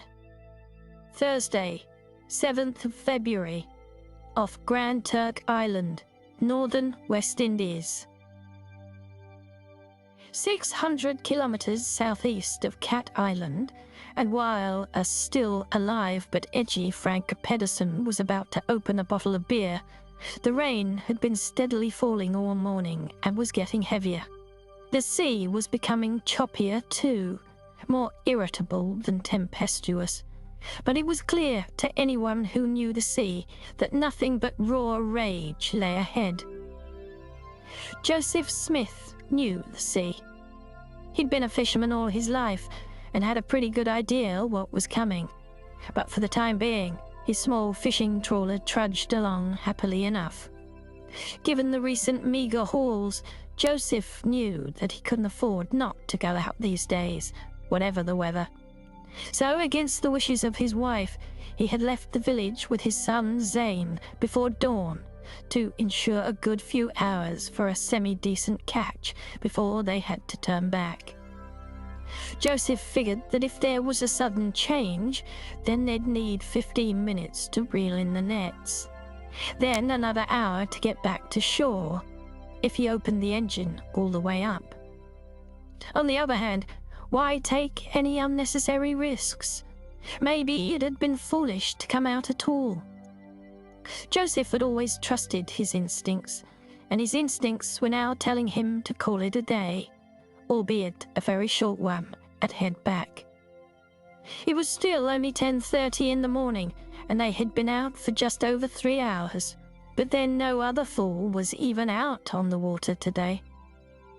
"Start the winches, boy! I'm calling it!" he shouted across the deck to his son. "Why, Pa? It don't look too bad to me yet," laughed Zane, with the bravado of youth. "Just do it. I'm not in your mother's good books as it is, so it's best we get back before things get too interesting out here." Joseph ducked inside the wheelhouse to work out the most efficient bearing to take if the winds suddenly started picking up in the next hour or so. Zane was 16, and, Joseph was sure, would be happy enough to get back home as soon as possible too. The boy had recently developed a serious crush on their neighbor's daughter, Aaliyah. A year younger than him, he'd known her all his life, but this past year she had blossomed into a beautiful young woman. The two had been spending a lot of time together. Joseph stared at the screen in front of him and tried to make sense of the live weather map it was showing when it struck him why it had looked so odd. A sudden chill ran through him. When he last checked the satellite data just under half an hour ago, the center of Hurricane Jerome had been 720 kilometers to the east and heading towards them at about 20 knots. Given its size, this meant that the outer edges, where the wind and rain really picked up and the sea turned brutal, would not reach them for another couple of hours. Plenty of time to get back to shore. But that had changed. His mouth suddenly felt dry. He licked his lips. The storm had just doubled in size in the space of 30 minutes. It was such a ridiculous notion that Joseph assumed it had to be a mistake in the readings. But if the current data were correct, then the outer wall of the hurricane was far closer than he'd thought. He rushed back out on deck. It seemed to him that even in these few minutes conditions had worsened, and the rain was now pouring down. His son was standing at the stern, his legs braced against the roll of the boat, next to the boom, holding the power block that fed the nets out behind. Joseph shouted out to Zane, but the boy couldn't hear him. Holding onto the rail, he made his way to the stern and grabbed his son by the shoulders. "Zane!" he yelled into the storm. "We're going to have to cut the nets free and get the hell out of here." Joseph tried his best to appear calm and relaxed, but Zane read the nervousness in his eyes. "Cut the nets? Why don't we reel them in?" his son shouted. Joseph didn't want to lose his nets, but he knew it would take at least 20 minutes for the hydraulic pump to winch them in, time he now calculated he didn't have. In any case, the pump ran off the main engines, and he needed all the power he could get if he was going to outrun the approaching hurricane. "The storms are like closer than I thought. We really don't have a choice," he shouted above the increasing roar of the rain and wind. Zane didn't question him any further, and instead hurried back to the wheelhouse where they kept the tools. Joseph tried to rationalize that this wasn't a decision he was taking lightly. They would struggle to afford new nets to replace these ones. He watched as his son came back with the large cable cutters, and Joseph left him to it. Struggling against the driving rain, back to the wheelhouse. They were 22 kilometers away from the coast. At full throttle, in this weather, they would get back to port in about 40 minutes. Although the hurricane to their east was moving in the same direction, the circling winds at its outer edges, if it caught up with them, would be slamming into the port side of the boat. Joseph wrestled the boat around against the angry sea and began the race for home. A few minutes later, the door slammed open as Zane stumbled in, accompanied by an angry gust of salty spray. He leaned his weight against the door and forced it shut. "The nets are gone!" he said breathlessly, and reached for an old towel to dry his face. Joseph cursed himself for thinking that coming out this morning was ever a good idea. There would most definitely be all hell to pay when he got back home and had to admit his folly. Still, he would worry about that later. Joseph Smith knew the sea and still felt confident. With the nets cut and the boat heading home, he'd done all he could. It was now a straight race between him and the storm. The wipers skidded ineffectively back and forth across the windshield as the rain lashed down. Joseph couldn't see much beyond the bow of the boat through the curtain of rain, just the deep charcoal grey hue of the stormy sky. It seemed to him as though the thunderclouds extended all the way down to the sea. Then a sudden flash of lightning briefly lit up the world outside, and Joseph froze. Oh dear, Dad, no. The dark sky he'd been staring at wasn't sky at all, but a giant wall of water bearing down on his small boat. His knuckles whitened as he gripped the wheel with a futile intensity. Had he been able to articulate any semblance of rational thought at that moment, he might have admitted that this was no longer a fair struggle between man and nature, that his puny little fishing boat was but an insignificant toy at the mercy of the rolling mountainous waves. "Forgive me, Elsa," he sobbed, thinking of his wife back home. He could hear his sons screaming somewhere behind him. For a second or two, the world outside went quiet as the wind dropped, as though in respectful anticipation, and the boat began to tilt up. Chapter 10. Thursday, 7th of February, San Juan, Puerto Rico. Camilla had lived through her fair share of hurricanes during her 85 years in San Juan and knew the drill. She'd spent the morning calling family and friends, making them promise that they would stay safely indoors with sufficient supplies to keep them going for a few days until the storm had passed. She'd been busy baking and cooking since hearing the weather forecasts 2 days ago. Wiping her hands on her apron, she took out several Tupperware boxes from the cupboard. The rich aroma of chorizo and shellfish in her large pot of asopao permeated the whole of her ground floor apartment. She'd now cooked enough food to feed a platoon for a week and began portioning up the thick soup. She'd keep most of it in her fridge, but decided to take a couple of portions up to Grace Morales on the 5th floor. Camilla was feeling rejuvenated after the recent stem cell injections had cleared up the arthritis in her knees, and was keen to impress her friend with her newfound vigor. Besides, she wanted to have a better view out to sea than she had from her own flat on the ground floor. It had been an exceptionally warm and sticky week, and now the rain had started. The wind had been building all morning, and was currently strong enough to blow the lids off garbage bins, sending them rolling down the street with an assortment of autumn leaves, paper, plastic, and anything else not firmly secured. Counting the cost of the damage wrought by storms was a fact of life for Camilla, and she was sure it would be much worse than just a bin lid that needed replacing. Last year, her 2 sons had clubbed together to replace her old windows with graphene-toughened glass that could withstand the brute force of the far stronger winds, something she was even more grateful for today. Picking up the soup, she left her apartment.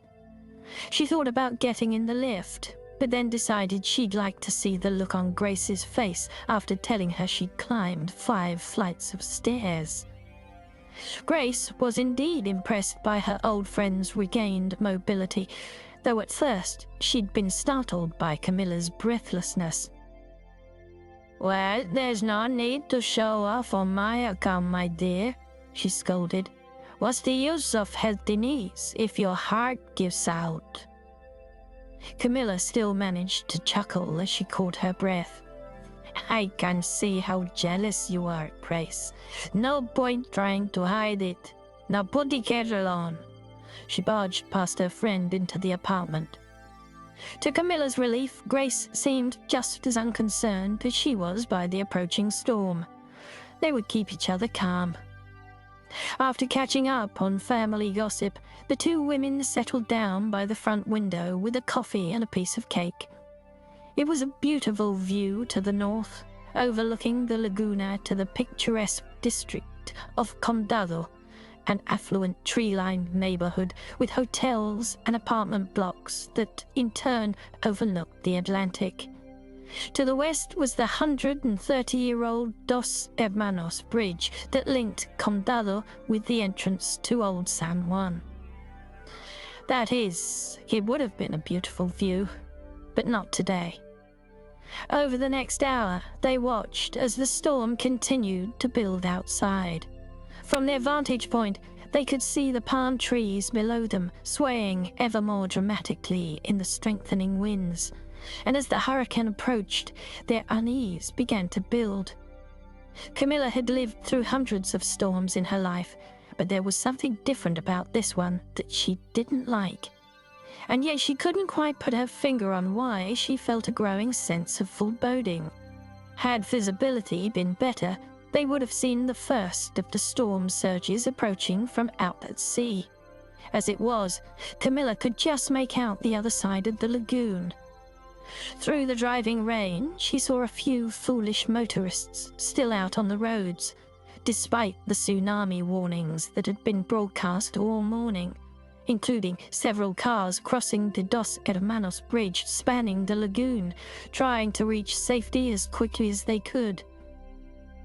Arriving about a minute apart, it seemed that each tidal surge was bigger than the previous one. Then, as though tiring of playing games, Hurricane Jerome decided to show Camilla what it was truly capable of. She sat transfixed, her coffee cup slipping unnoticed from her fingers onto the floor. She watched as first the roads and then the bridge itself disappeared underneath the giant wave. Her heart began pounding in her chest, this time with terror rather than physical exertion. She could just make out a few cars being carried along by the water as it advanced across the lagoon towards them. The scene looked like something from one of those badly made disaster movies she remembered watching as a young girl. "Oh, sweet Lord! Those poor souls!" cried Grace. An almost forgotten memory from Camilla's childhood rose unbidden of a summer's day on the beach with her two sisters when they had built an elaborate sand castle. After hours of painstaking work, sculpting turrets, battlements, walls, and moat, they had then watched as the tide came in, quickly washing away their creation until the sand was flat and featureless once more. As the wall of water continued across the lagoon towards them, looming ever larger, she instinctively reached across and grabbed hold of Grace's hand. Their apartment window was thankfully higher than the top of the wave, so they were able to watch from their prime location as it slammed into their building, causing it to shudder. She heard screams from downstairs, followed by what sounded like several explosions. Maybe those newly reinforced windows weren't a match for a 1,000,000-ton tsunami.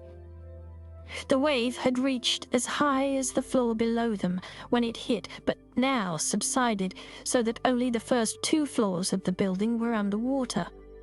The realization that her trip upstairs had most likely saved her life left Camilla shaken. How many hundreds of lives were, at this very moment, coming to an end, trapped in their homes underneath the water? She looked across at her friend. Tears were running down Grace's cheeks as she let out an anguished, whimpering sound. Camilla felt too numb to speak. She still hadn't moved when, less than a minute later, the next, even larger surge hit land. This time the wave seemed to have one purpose only, reluctant to give up its immense store of energy until the final moment, It came for Camilla. Chapter 11. Saturday, 9th of February, New York. Sarah had spent the hour since waking up in her hotel room following the awful news of the devastation wreaked by Hurricane Jerome. The casualty count already stood at well over 30,000 and would no doubt rise further. Now, 2 days after it had reached maximum strength, it had been downscaled to a Category 4, but was still strong enough to pose a threat to life. It had switched direction and was moving north, still out at sea, which meant it would miss the US eastern seaboard. Sarah had been brooding over whether its extraordinary strength was indeed correlated with the weakened magnetic field, as many commentators were now claiming. She showered, dressed, and headed down to meet Gabriel Aguda. She found him sitting on a sofa in the hotel lobby. He smiled and stood up to greet her. He was a giant of a man, in his mid-60s, and clearly carrying more weight than even his almost 2-meter-tall frame justified. What also struck her was the garishly coloured cotton shirt he was wearing under a faded brown corduroy jacket. He might move in high-powered political circles, but he nevertheless maintained a typical academic dress sense.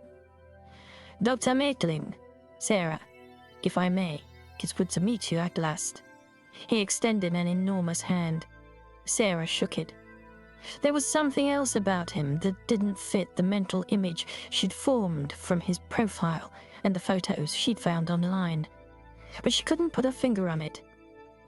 "Well, it's kind of you to come and meet me like this, but I wasn't sure." "I hope you haven't had breakfast," Aguda interrupted.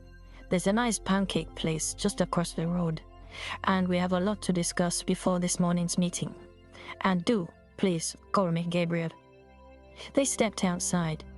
The cold air stung her face, and she yanked her woolly hat from a coat pocket, quickly pulling it over her head.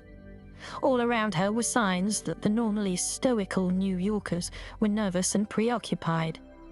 Most of the people she passed wore the familiar glazed look of attention being focused on retinal displays, presumably following reports on Hurricane Jerome and its progress. Her own attention was snapped rudely back by Aguda's booming voice alongside her, and she wasn't the only one, as several passing pedestrians were startled out of their reverie and gave him a wide berth. "I hope you don't mind if we start talking shop right away," he said, as he stepped off the curb and strode across the busy street without a moment's hesitation. He appeared oblivious to the dozen or more driverless cabs that had to brake suddenly, jolting their passengers. Sarah rushed to keep up with him. "It's just that you and I are the only two scientists on the committee, and there are certainly others on there who don't quite appreciate the magnitude of the danger our planet is facing." On the other side of the road, she quickened her pace to draw level with the giant Nigerian. "These people are politicians, Sarah," he continued. "They only listen to us when they think they have to, and they cherry-pick evidence if it suits their purposes and ambitions." Where was he going with this? Was he about to reveal something important to her? Was there some conflict of interest on the committee such that he needed friends? Aguda seemed unconcerned that anyone else might overhear him as he continued in his loud, deep voice. "At the moment, governments are in panic mode," he thundered. "Despite the months of warnings that something like the Air India incident was bound to happen, it's only now that they're taking it seriously. Of course, you and I know the situation is only going to get worse. We've seen the destruction that Hurricane Jerome has caused. You know as well as I do that these events are connected." Sarah made a mental note to get him to explain this connection further, but a more immediate question popped into her head. "Okay, so if governments are now finally listening to the scientists and putting contingency plans into place, why is this committee necessary at all?" Aguda gave her an indulgent smile. "You have a lot to learn, Sarah. It's not so much having contingency plans but rather who chooses which ones to put in place, and then who pays for them. Oh, and even more crucially, of course, who pays to replace all the communication satellites that get damaged in any future event, like the recent CME. We have to have a solid international consensus. As for us, well, I guess you and I are there to give the committee scientific legitimacy. Don't get me wrong, I like to think we still have a vital role to play, but the fact is, Sarah, while the UN is pretty toothless and not exactly untouched by corruption, it is still the only organization that can claim to stand up to China. And if we, you and I, that is, don't press home the seriousness of the current threat facing the world, then China will just act in its own interests, as it always does. He gave a rueful grunt. They'd reached a busy intersection, and Sarah lost Aguda for a few seconds as they fought their way through a crowd waiting at a crossing. She hoped this breakfast was worth all the effort, and wondered whether it wouldn't have been more sensible just to grab a snack at the hotel before heading to the meeting. She drew up alongside him again.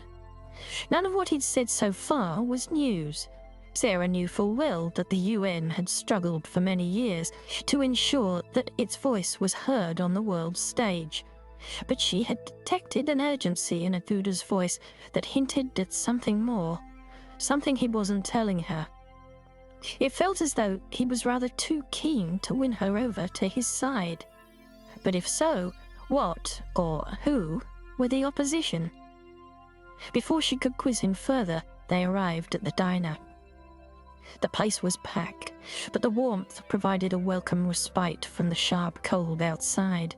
The smell of coffee and baked pastries pervading the air was enticing, and the general hubbub of conversation was so loud that Sarah almost had to shout to be heard. Okay, so my next question is, why me? Why would a committee, as high-powered as you say it is, recruit someone like me with no experience of dealing with politicians at all, just because I made it onto some news networks? She wasn't quite sure what she wanted to hear.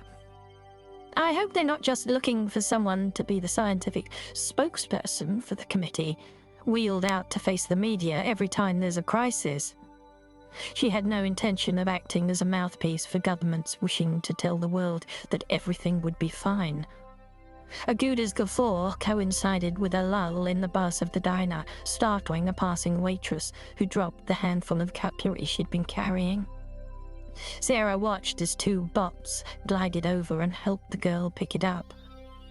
Aguda didn't seem to have even noticed and simply carried on where he'd left off. On the contrary, my dear, your credentials as a researcher have been thoroughly vetted, and believe me, you come with the very highest recommendations. Sarah bit her lip and let his patronizing term pass. Aguda had clearly mistaken her misgivings for insecurity.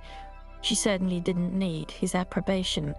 He continued, we needed someone to tell us not only just how bad things are likely to get in the coming months, but how reliably and how far in advance we can predict these sorts of geomagnetic storms.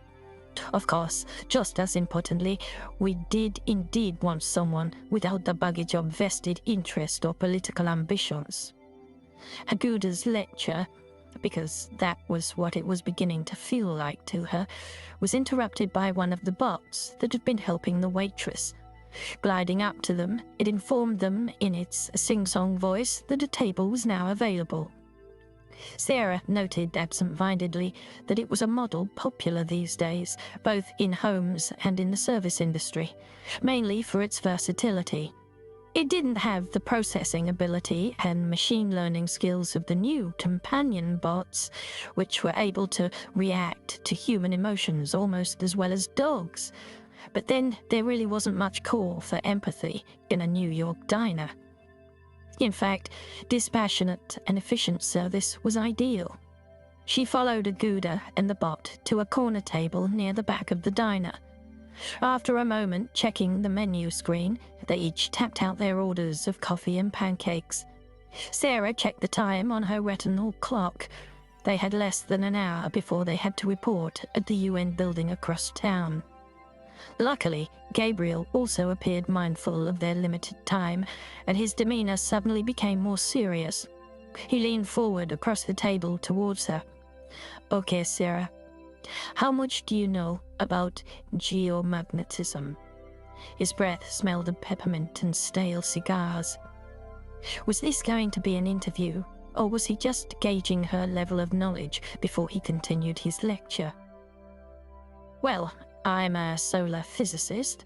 My expertise is in the magnetic field of the sun, not the Earth.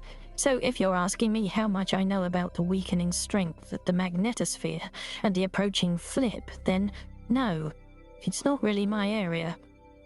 "Good, because it is my area." Gabriel smiled.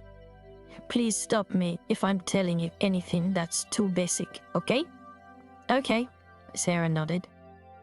The shoe was on the other foot for a change, she thought wryly to herself.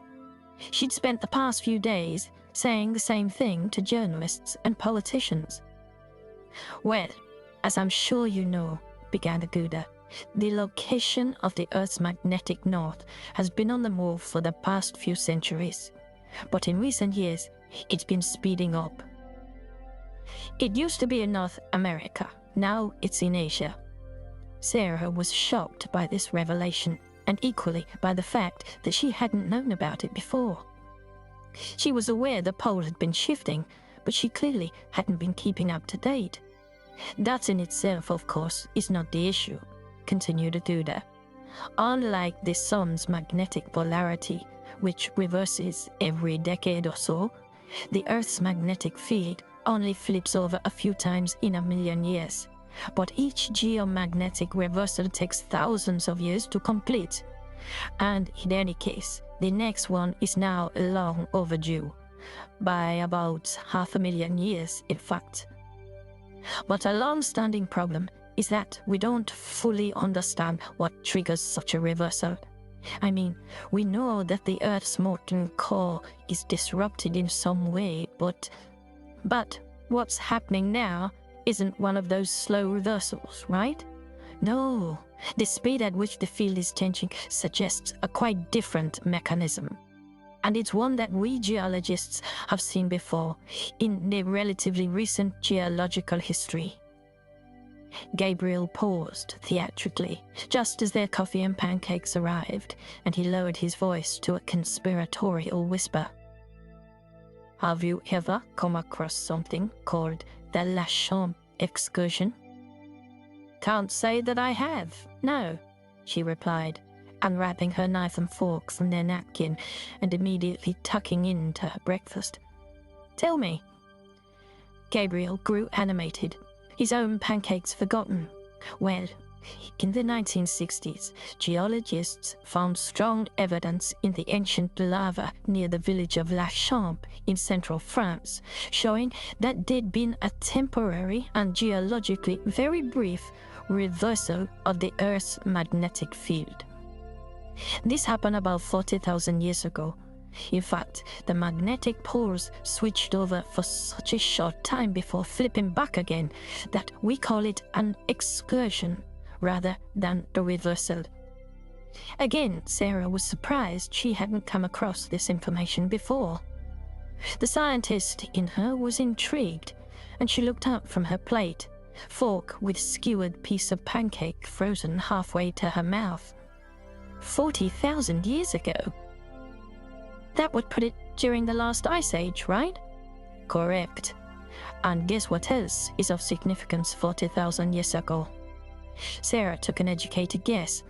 Isn't that around about the time that modern humans arrived in Europe? Yes, that's partly correct. Aguda was clearly getting into his stride now, his own pancakes still untouched. Homo sapiens migrated to Europe from both Africa and Asia in several ways, many tens of thousands of years ago. But 40,000 years ago was also when Neanderthals disappeared from Europe. Wait a minute, isn't that the same thing? Didn't Homo sapiens replace Neanderthals in Europe? And where they overlapped, they even interbred, but Neanderthals gradually became extinct because they couldn't compete. Sarah recalled a lecture by a highly regarded paleontologist in which he'd argued that Neanderthals hadn't gone extinct at all, but were simply lost in the noise as they interbred with the much larger Homo sapien numbers. Aguda smiled. Your knowledge of paleontology isn't bad for a physicist. Not for the first time, Sarah wondered where this was all going. She checked the time. They would need to be on their way soon if they were to make the start of the meeting, and she still wasn't sure what point Gabriel was trying to make. But the geologist continued with his lecture. Certainly, there were pockets of Neanderthals hanging around southern Europe for another 10,000 years, but the majority disappeared rather suddenly. We think this is because of some cataclysmic event, and most geologists now believe it was the La Chambre excursion. Sarah felt a growing sense of foreboding as the implications of what she was hearing began to sink in. Hang on, you're saying that what's happening with the Earth's magnetic field now is like an event that happened 40,000 years ago, and that it was so awful it caused the near extinction of an entire species of humans? Fuck! And this was all down to a weakening of the magnetic field? That's exactly what I'm saying. The geological data suggests that during those few hundred years that the field was temporarily reversed, it had just 1/10 of its normal strength. So, considerably weaker than now. Aguda nodded. But that's not even the most interesting thing. During the few months of actual transition, while the field was doing the flipping, it disappeared almost entirely.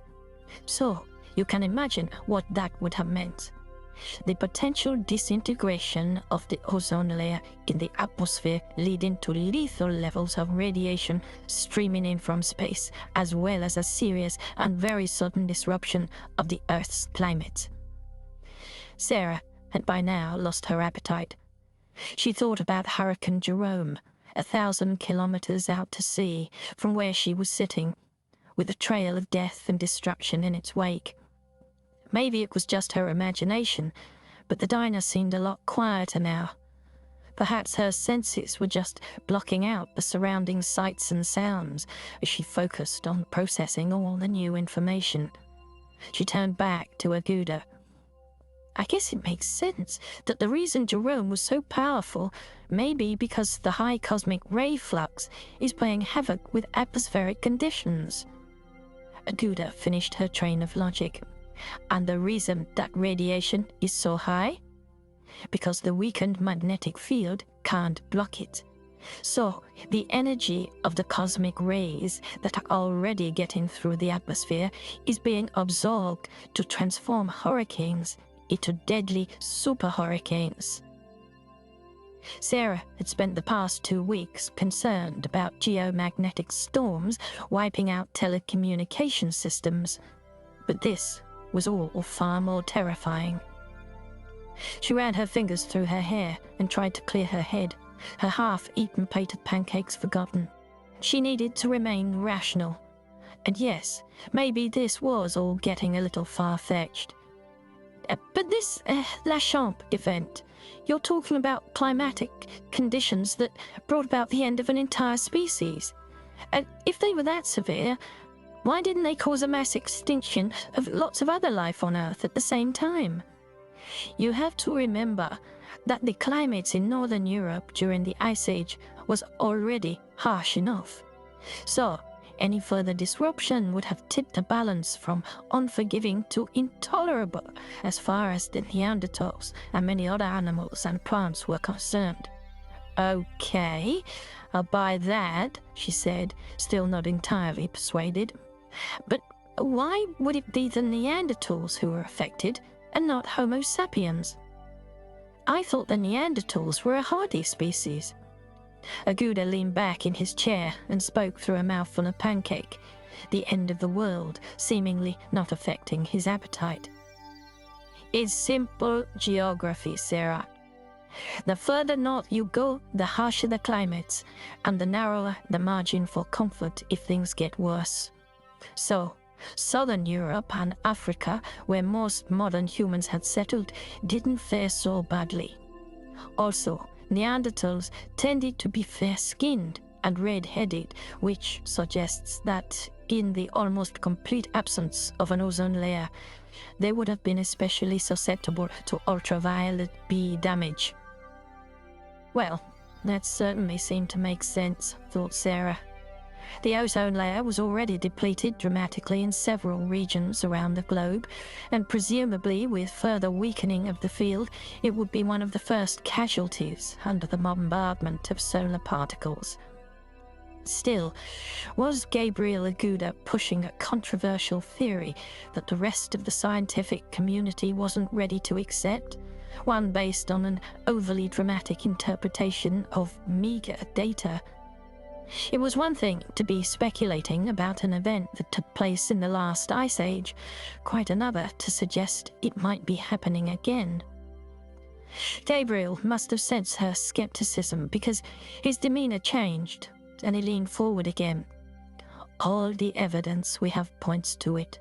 The dramatic cosmic ray activity getting through the ionosphere and the resulting increased concentration of long-lived cosmogenic isotopes like beryllium-10 and chlorine-36 in the atmosphere, the sudden changing weather patterns. What we've got to hope for is a quick transition to the flip, so that the field can pick up strength again in a few months. And in the meantime? In the meantime, we have to do what we can to minimize its impact. After all, we should surely be better placed to protect ourselves than those poor Neanderthals, right? Sarah wasn't so sure. It wasn't the continuous bombardment of cosmic rays from deep space that worried her as much as the sudden unpredictable bursts of activity from the sun. The UN committee weren't going to like what she would tell them about the potential impact of any future large coronal ejections. Of course, a lot depended on how much weaker the Earth's field got. But there was something bugging her about all this, and she suddenly realized what it was. Okay, tell me this. How can you be confident the transition will be over quickly so the field can recover its strength? I thought geologists only worked on timescales of millions of years. Surely, even the 40,000 years since the La Champ excursion is just a blink of an eye for you. Aguda went quiet for a few seconds, as though gathering his thoughts. Well, in a sense, you're right. But our computer simulations of the way the Earth's magnetic field evolves are pretty sophisticated. A geomagnetic reversal isn't like a planet-sized bar magnet swinging around 180 degrees. Instead, you tend to get a brief, messy state when it's all over the place, as though there are multiple magnets inside the liquid center of the planet, all acting in different directions. These different fields should then coalesce into just one, in which the magnetic North Pole ends up near the geographic South Pole, in Antarctica. In fact, the satellites currently mapping the magnetic field intensity have already picked up regions of the Pacific and South America where the field strength is actually increasing. All our computer simulations using these data predict that the transition will be over before the end of the year, by which time full recovery should be quick. The diner customers were beginning to thin out now, and Aguda, noticing that Sarah had put down her knife and fork and wasn't making any attempt to finish her pancakes, tapped his wrist pad onto the interactive table display to pay the bill. But things are going to get worse before then, right? The coming months are going to be tough. Sarah tried to fight back the strong sense of despair. Aguda nodded. That's where you come in, Sarah. We need to know how bad things will get if the field intensity drops much further. maybe to just a few % of its full capacity. And if we get another direct hit from a coronal mass injection, and if we get through this, once the field has flipped, things should recover quickly, and everything will be business as usual. Of course, it'd be a huge boon for compass manufacturers, since our compass needles would then be pointing the wrong way. Sarah made a half-hearted attempt to smile. Deep in thought, she stood up and reached for her coat hanging on the back of her chair. She looked around the diner at the preoccupied New Yorkers getting on with their lives despite the growing threat from space. We take so much for granted in our thin biosphere, she thought, that we forget just how fragile it, and we, really are. Chapter 12. Saturday, 9th of February, New York. Sarah followed Aguda through the huge revolving glass doors with their built-in biometric scanners into the vast hallway of the United Nations building. The time on her retinal display showed 08:45. The Nigerian geologist towered over her as they waited at the reception desk. Like many others, she had often wondered why the United Nations still carried its old name. It barely made sense now that many multinational companies had seats at the table, yet everyone knew that the UN, however ineffective it had become, still endeavored to present itself as a benign global organization. She looked up at one of the huge black granite walls. Above the United Nations symbol of a circular world map between two olive branches were emblazoned the words, "Security without liberty is oppression. Liberty without security is delusion." The motto had been adopted soon after the signing of the Geneva Convention on Privacy 11 years ago, in 2030, which had been required to cope with the rise in cyber terrorism, cyber espionage, and the weaponization of code. Sarah contemplated how the 20th century Cold War had turned into the 21st century Code War. The desk bot directed them to a security gate on the far side of the hallway. There she followed Gabriel through a sophisticated retinal scanner. Once through, she was asked by a disembodied voice to stand still with her arms outstretched. A robotic arm with an oval-shaped black pad extended itself and skimmed around her body. The process took seconds. Once through, she turned to Aguda. "Is that it? Don't we get issued with electronic passes?" He grinned at her. "Oh, but we have been. The retinal scan you just had has other functions beyond mere identification. Your normal AR capability has been temporarily deactivated and replaced with an internal one that will allow you to identify committee members and access documentation. You've also been tagged with a retinal ID code that not only gives you access to those restricted areas you have clearance for, but tracks your movements all the time you're in the building. And that body scanner? That's a recent addition. It's a full-body B-mouse scanner. Sorry, a balloonish portable MRI scanner combined with an ultrasound transducer. Basically, nothing can be hidden from it." Aguda must have seen the blank look on her face and smiled. "Been standard issue here for a few months now. I'm surprised you haven't come across one before." She shrugged. "I guess I've never been this close to real political power and such high-level security." "Well, the UN now has a detailed 3D scan of your anatomy that even your doctor would envy. If you happen to be carrying on or in your person any form of electronic or chemical device, right down to the nanoscale, they'd know about it." Sarah wondered how long it would take for someone with the know-how and determination to beat this technology. They were joined by a smartly dressed man in his mid-20s who escorted them across a large, bland hallway to the elevators and up to the 15th floor. When they emerged, she noted that the corridors here were brighter and the whole place buzzed with activity. They reached a frosted glass door with a sign saying, HCR1. "Here it is, sir, madam. Holographic Chamber Room 1, said the young guide. "The senator and the rest of the committee are waiting for you." Sarah guessed that sensors throughout the building would have been tracking their progress from the moment they passed security, constantly reconfirming their identity, because the sturdy aluminium oxynitride door swished open as they approached it. She noted the one-way mirrored windows of the room, opaque from the outside, but transparent when viewed from inside, so the occupants of the room had already witnessed their arrival. The room was smaller than she had anticipated and dominated by a large white oval table covered by interactive display glass, with seating space for about 20 people around it. Only half that number were present.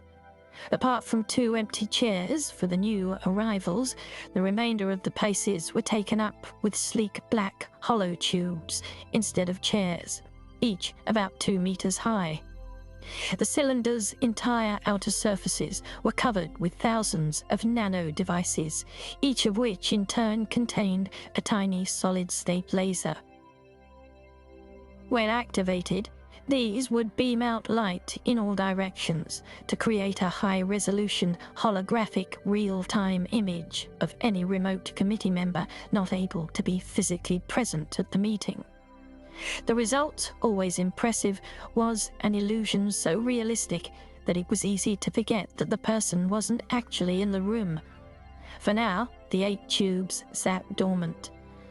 A man with cropped light brown hair and an expensive-looking suit stood up as they came in. He was tall and athletic-looking, though still dwarfed by the Nigerian geologist. "Ah, Gabriel, Dr. Maitland. Good morning to you both." He approached, hand outstretched. "Sarah," said Aguda, "this is Senator Hogan, our committee chair." The man's grip was firmer than it needed to be, and his dark eyes pierced hers as though he were probing her soul more thoroughly than any retinal scanning device. It was unsettling. "Pleased to meet you, Senator." She managed to keep her voice steady and hold his gaze. "We're all very pleased to have you on board." His smile had all the warmth of a great white shark. Sarah knew very little about the senator from Indiana other than what she had read online, that he was a highly skilled and ambitious politician and one of the youngest on Capitol Hill. Aguda had briefed her during their cab ride, filling in some of the gaps about Hogan, as well as a few of the other committee members. She saw her name glowing on a prism-shaped LED display on the table adjacent to an empty seat, and walked over to it. Aguda's seat was to her left. To her right was a younger man she recognized as the president of Aramco Sol, the world's largest company. His name was Jassim Othman, and he was a renowned playboy. It was widely known that his company, built by his father, had risen phoenix-like from the smouldering ashes of the dramatic collapse of the once wealthy Gulf states, whose economies had been destroyed by the twin catastrophes of climate change and the abandonment of fossil fuels as a resource. Aramco Sol had seen this coming and had invested heavily in perovskite crystal technology for solar power as soon as it became clear that this was the material of choice for cheap, efficient photovoltaic cells. At the same time, it had shaken off its historical allegiances to the Kingdom of Saudi Arabia. Jassim Othman saw that Sarah had recognized him and gave her what she presumed was his most alluring smile. She suddenly became aware of a low hum from the hollow tubes around the table. Within a few seconds, their black solidity faded and was replaced by full-sized holograms of the remaining committee members. Once they'd all materialized, there followed a brief buzz of conversation as the remote members exchanged pleasantries with those physically present and with each other. Everyone seemed to know everyone else, Sarah noted, and some exchanges were warmer than others. She looked round the table at each person in turn, scanning the rudimentary information provided on her AR feed. Several of them were not politicians, but CEOs of multinational companies. She reflected on how world politics had been transformed during her lifetime. Even before the mass migrations forced by rising sea levels in the early 30s, physical country borders had been getting increasingly blurred. The world was now more noticeably split along economic rather than geographical boundaries, and was defined as much by online firewalls set up by multinational companies operating in the cloud, and the movement of cryptocurrencies between them, as it was by the old national borders. The hubbub of conversation was cut short by Hogan, who called the meeting to order. "Welcome, everybody," he said, looking around the table. "We will dispense with personal introductions. Most of you know everyone already. But of course, I want to extend a special welcome to our new member, Dr. Sarah Maitland, a scientist whose expertise is, I am sure, going to be invaluable to us." A few looked at her and nodded. "In any case," continued Hogan, "you all have AR info about each other. I'm sorry it's so sparse, but it seems some of you still don't trust the security measures here and are being somewhat reticent." He looked across and smiled thinly at one of the hollows. Sarah's AR informed her that this was Xu Furong, the Chinese ambassador to the US, and that he was speaking from his office in Washington. Ambassador Xu responded somberly, Sarah's universal translator implant converting his Cantonese into English, while at the same time mimicking the deep, gravelly tone of his voice. "That remains to be seen. Let us hope that the young English scientist can give us some encouraging news." The illusion that the man was physically in the room was made complete as he appeared to look straight at Sarah as he spoke. "Indeed," said Hogan. "Well, you'll all be aware that our business for today centers around what Dr. Maitland can tell us about the recent solar activity." Hogan turned to Sarah. "So, young English scientist," he said it in a tone obviously intended to be light-hearted, but which came across to Sarah as patronizing. She let the comment pass, but decided she most certainly did not like Hogan. "Let me give you a brief summary of why our committee exists.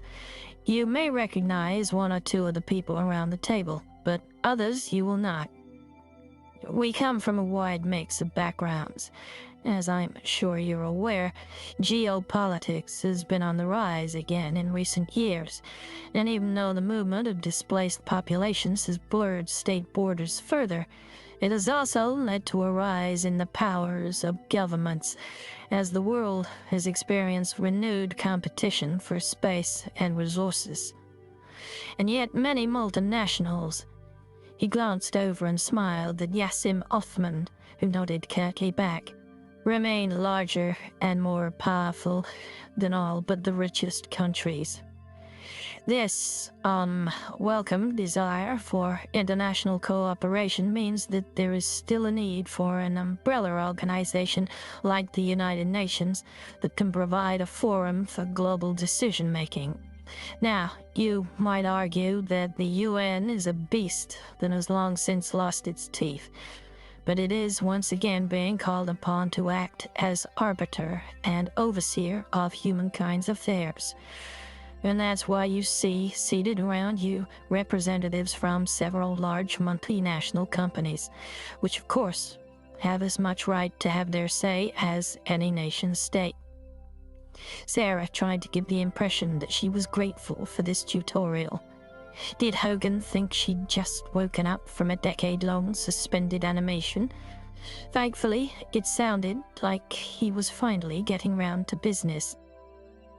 And you will know that the reason you have been invited onto our committee is because of your unrivaled knowledge of these solar events and how to model and predict them. We're informed that the most recent model you've been working on in your institute in Brazil is the most advanced yet. We believe it is, yes, replied Sarah, without trying to hide her sense of pride in the work, even though, if she were honest, it was mostly done by a powerful AI.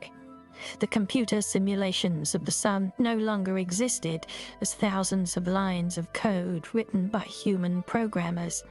Like almost everything in the modern world that required the analysis and processing of huge amounts of data, pattern recognition, and predicting how those patterns would evolve in time, it was really the job of deep neural networks rather than humans. She suddenly realized that Hogan and the other committee members were looking at her expectantly, waiting for her to say something more. Hogan broke the brief silence. Well, we need to know what it tells us about the predictability and impact of any future events, like the one that caused the recent geomagnetic storm that brought that plane down. And more importantly, in my view, fried a quarter of the CumSats over the Indian Ocean. We also need to know what effect they may have on our weather systems, and if we should expect more extreme events like Hurricane Jerome. It surprised Sarah that Hogan would be more concerned with damage to global communication systems than the loss of human life, and she wondered what political causes this committee had been set up to serve. She decided that full disclosure as soon as possible was the safest course of action, and butted in. Can I make clear that, as a solar physicist, my expertise doesn't extend to geomagnetic storms and their effects on the climate? Hogan shot her a quick glance, suggesting he was not used to being interrupted, but his features softened almost immediately, as though a switch controlling them had been flicked. I perfectly understand. So, rather than detain our distinguished members, or indeed you, any longer than necessary, maybe you can give us an update on your work. In lay terms, of course. He laughed and looked around the table. Several others laughed too. What a bunch of patronizing fools, thought Sarah. While she couldn't assume that they knew much about her research, she wasn't naive enough to think that they wouldn't all have been thoroughly briefed by their science advisors. Thank you, Senator, she said. Yes, of course, I'll try to keep this, simple. She placed her left hand on the table and tapped her wrist pad, transferring the holographic presentation she'd prepared the day before to the room's system. Then, taking a deep breath, she began. I'm relieved to hear that you don't want me to comment on whether cosmic rays were linked to Hurricane Jerome, not until we've made further analyses. But, hard though this might be for you to accept, I believe we have an even bigger problem to worry about. She had rehearsed this part of her speech several times in her head and felt her confidence return. As most of you will probably know already, coronal ejections, giant bubbles of electrified gas thrown out from the surface of the sun, take place on average several times a day. And since they can be ejected at any angle in 3 dimensions, the chance of one heading directly towards Earth is low, typically once every fortnight. As she spoke, she activated the presentation. A holographic animation of the solar system appeared, hovering above the center of the conference table at head height. The sun was a football-sized, glowing and dynamic orange sphere, exquisite in its detail, with Earth and the inner planets orbiting slowly around it. Every now and then it spat out a tiny diffuse ball of fire that travelled radially outwards, spreading and fading slowly as it did so. A typical CME carries a total amount of energy 100 times greater than that produced by the giant asteroid impact that wiped out the dinosaurs 65 million years ago. Several people stared at her incredulously as this statistic sank in. So, how have we managed to survive so long under this onslaught from our sun? Well, throughout its history, our planet has always had its magnetic field to cushion the impact of coronal ejections. Think of it as planet-sized bubble wrap. But if that magnetic field is severely weakened, then, well, no one really knows what the implications are. An immaculately dressed, grey-haired man with a trim beard sitting across the table from her cut in. "Ah, come now, Dr. Maitland.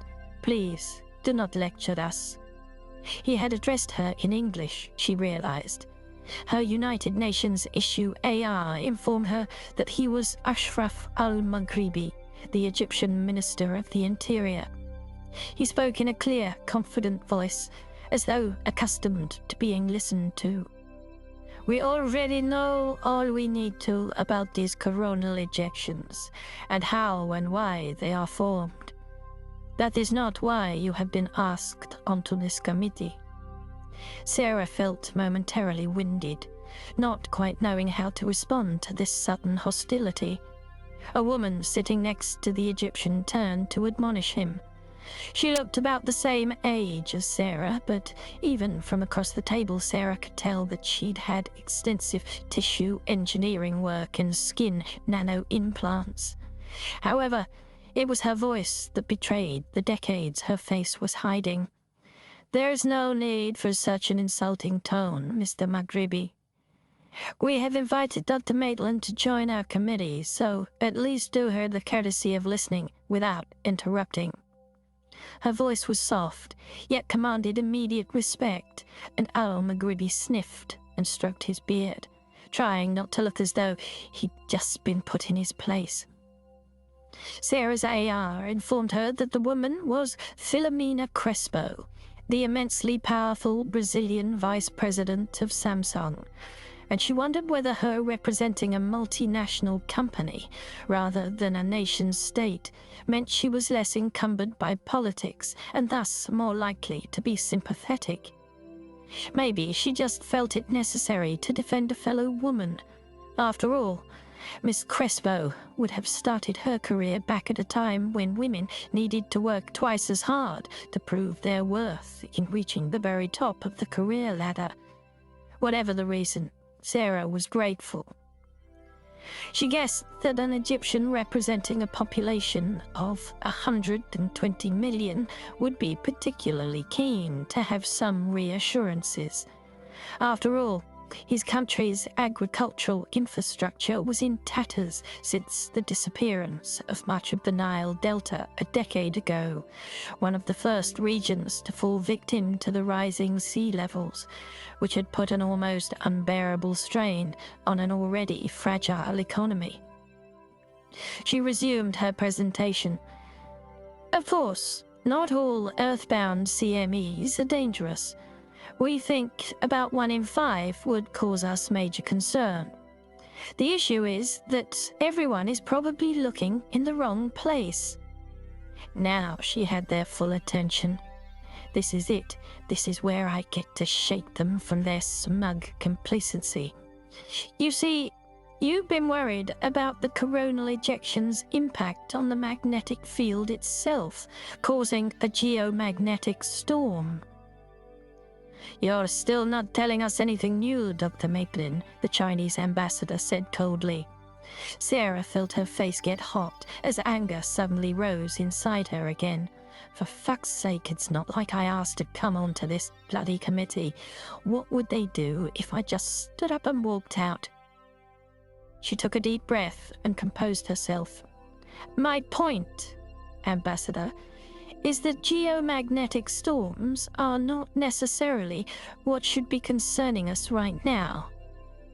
The communications satellites taken out last week that caused the crash of Flight AI-231 were fried by the direct impact of high-energy particles in the ejection itself, and not, as everyone seems to think, by a geomagnetic storm. Catastrophic though they can be, our focus now should not be on the more predictable problems of disruption to power grids or disturbance to radio signals that we've had to worry about during geomagnetic storms in the past, but rather the threat of direct exposure to the burst of CME radiation hitting the Earth. She flicked on to the next hollow image. It showed an animation of the Earth with its surrounding magnetic field, which was represented by flux lines emanating from the Earth's poles and curving round in even larger loops. The shape of the field was shown compressed on the Earth's sunward side to a distance of about 10 Earth radii. The reason the side of the Earth's magnetosphere, its magnetic field, facing the sun is squashed, is the pressure of the solar wind. But on the night side of the Earth, you can see how the field lines are stretched out so that the magnetosphere extends like a tail behind us. But this is what the magnetosphere should look like at full strength. Now watch what happens in the event of a direct hit from a CME. As she spoke, the animation showed an approaching coronal mass ejection, a colorful cloud of plasma far larger than the Earth. When it slammed into the magnetosphere, it caused the field lines to distort and stretch, compressing even more on the side that took the full impact. The high-energy particles in the CME are deflected around the Earth by the field, like water parting around a rock in the middle of a fast-moving stream. Even though the majority of these particles don't get through to us, the highly charged plasma of the CME sets off a geomagnetic storm, a disturbance in the magnetosphere that causes powerful electromagnetic currents to flow around the planet. Now then, you might expect that a weaker magnetic field would mean less violent geomagnetic storms. And you'd be right, but she ran the animation again, but this time there were fewer field lines surrounding the Earth. A weaker field is also less effective at stopping the high-energy bombardment of the subatomic particles. So, instead of them being deflected around the Earth by the magnetosphere, more of them can punch through it. She paused briefly to see the reaction on the committee's faces. Yes, she certainly had their complete attention now. She added, "Maybe this is something new. Or does everyone know this already? In which case, I really don't know what my role is here today." She realized that she had probably raised her voice a little too much, but so what? They wanted the truth, and they'd got it, with no sugarcoating. The room suddenly erupted in a hubbub of questions, mostly directed to her, and Senator Hogan needed to call the meeting to order.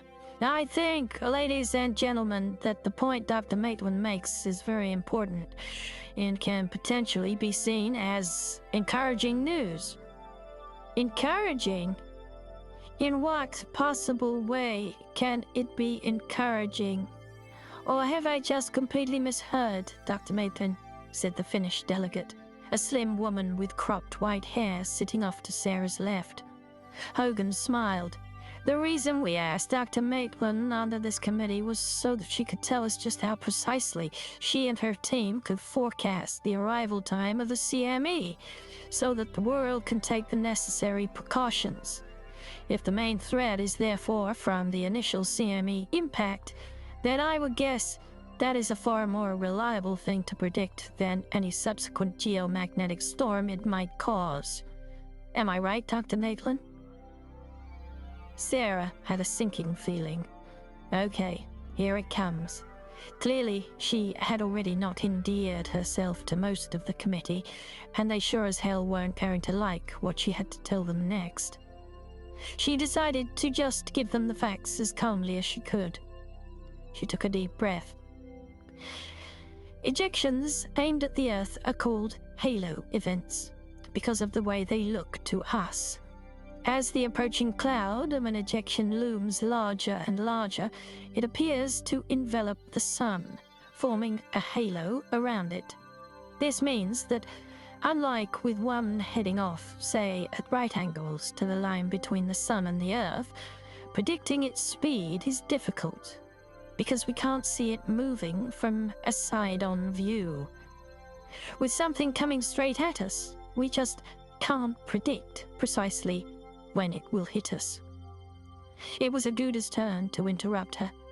But don't we have solar orbiting satellites that can give us enough of a side-on view?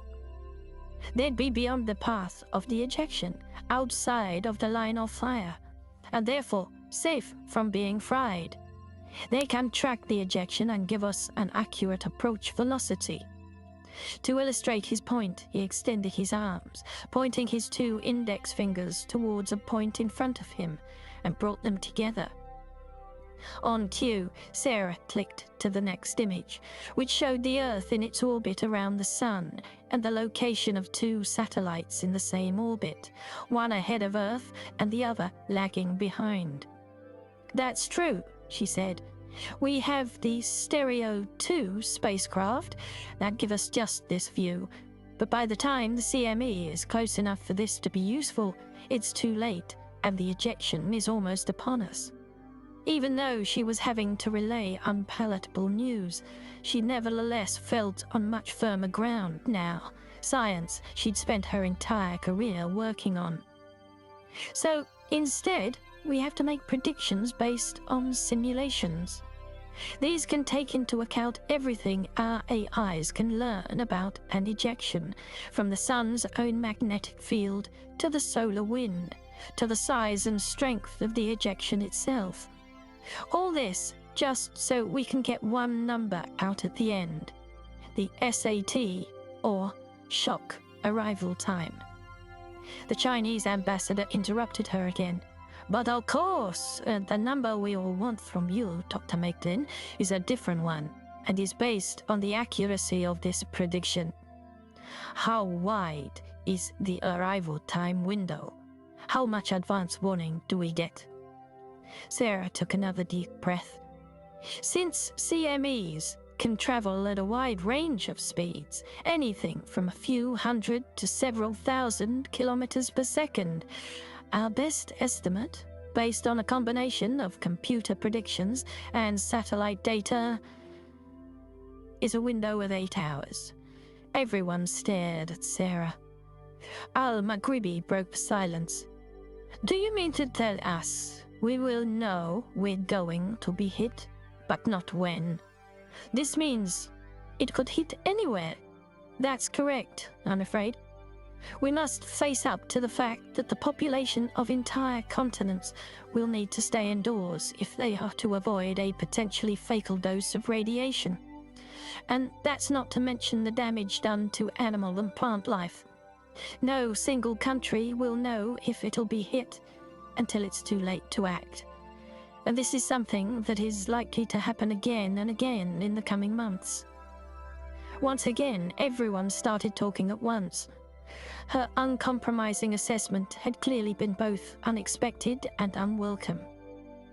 "But I still don't understand," cut in the Finnish delegate loudly. "How does this 8-hour uncertainty come in?" Sarah manipulated her fingers on the touch-sensitive section of the table in front of her to retrieve the very first hollow image she had shown of the Earth slowly rotating about its axis. "Our planet takes 24 hours to complete a full revolution, right? So, over the space of 8 hours, 1/3 of the planet's surface could be exposed to the impact." An uneasy ripple of conversation spread around the table. This was as good a time as any to hit them with the coup de grace. And I'm afraid there's one more thing.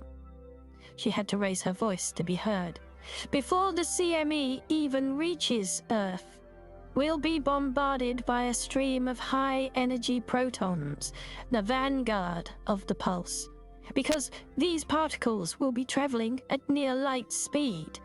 They'll reach us about 10 minutes after the CME is ejected by the sun.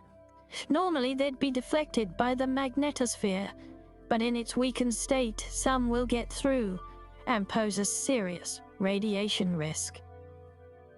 This new revelation left everyone stunned. After a few seconds, Hogan was the first to speak. None of this really changes anything. We already knew we would have to put in place various emergency strategies and procedures in the event of a direct hit. All this means is that more individual governments are gonna have to do this than we thought. And even if there is a strong chance a CME will miss us, continued Aguda. There were a few reluctant nods around the table. But, continued the senator, we still need to write our report and agree on a united plan of action. Sarah felt a wave of relief that she'd finally got this off her chest. The world was in peril, but at least it was no longer just her worry.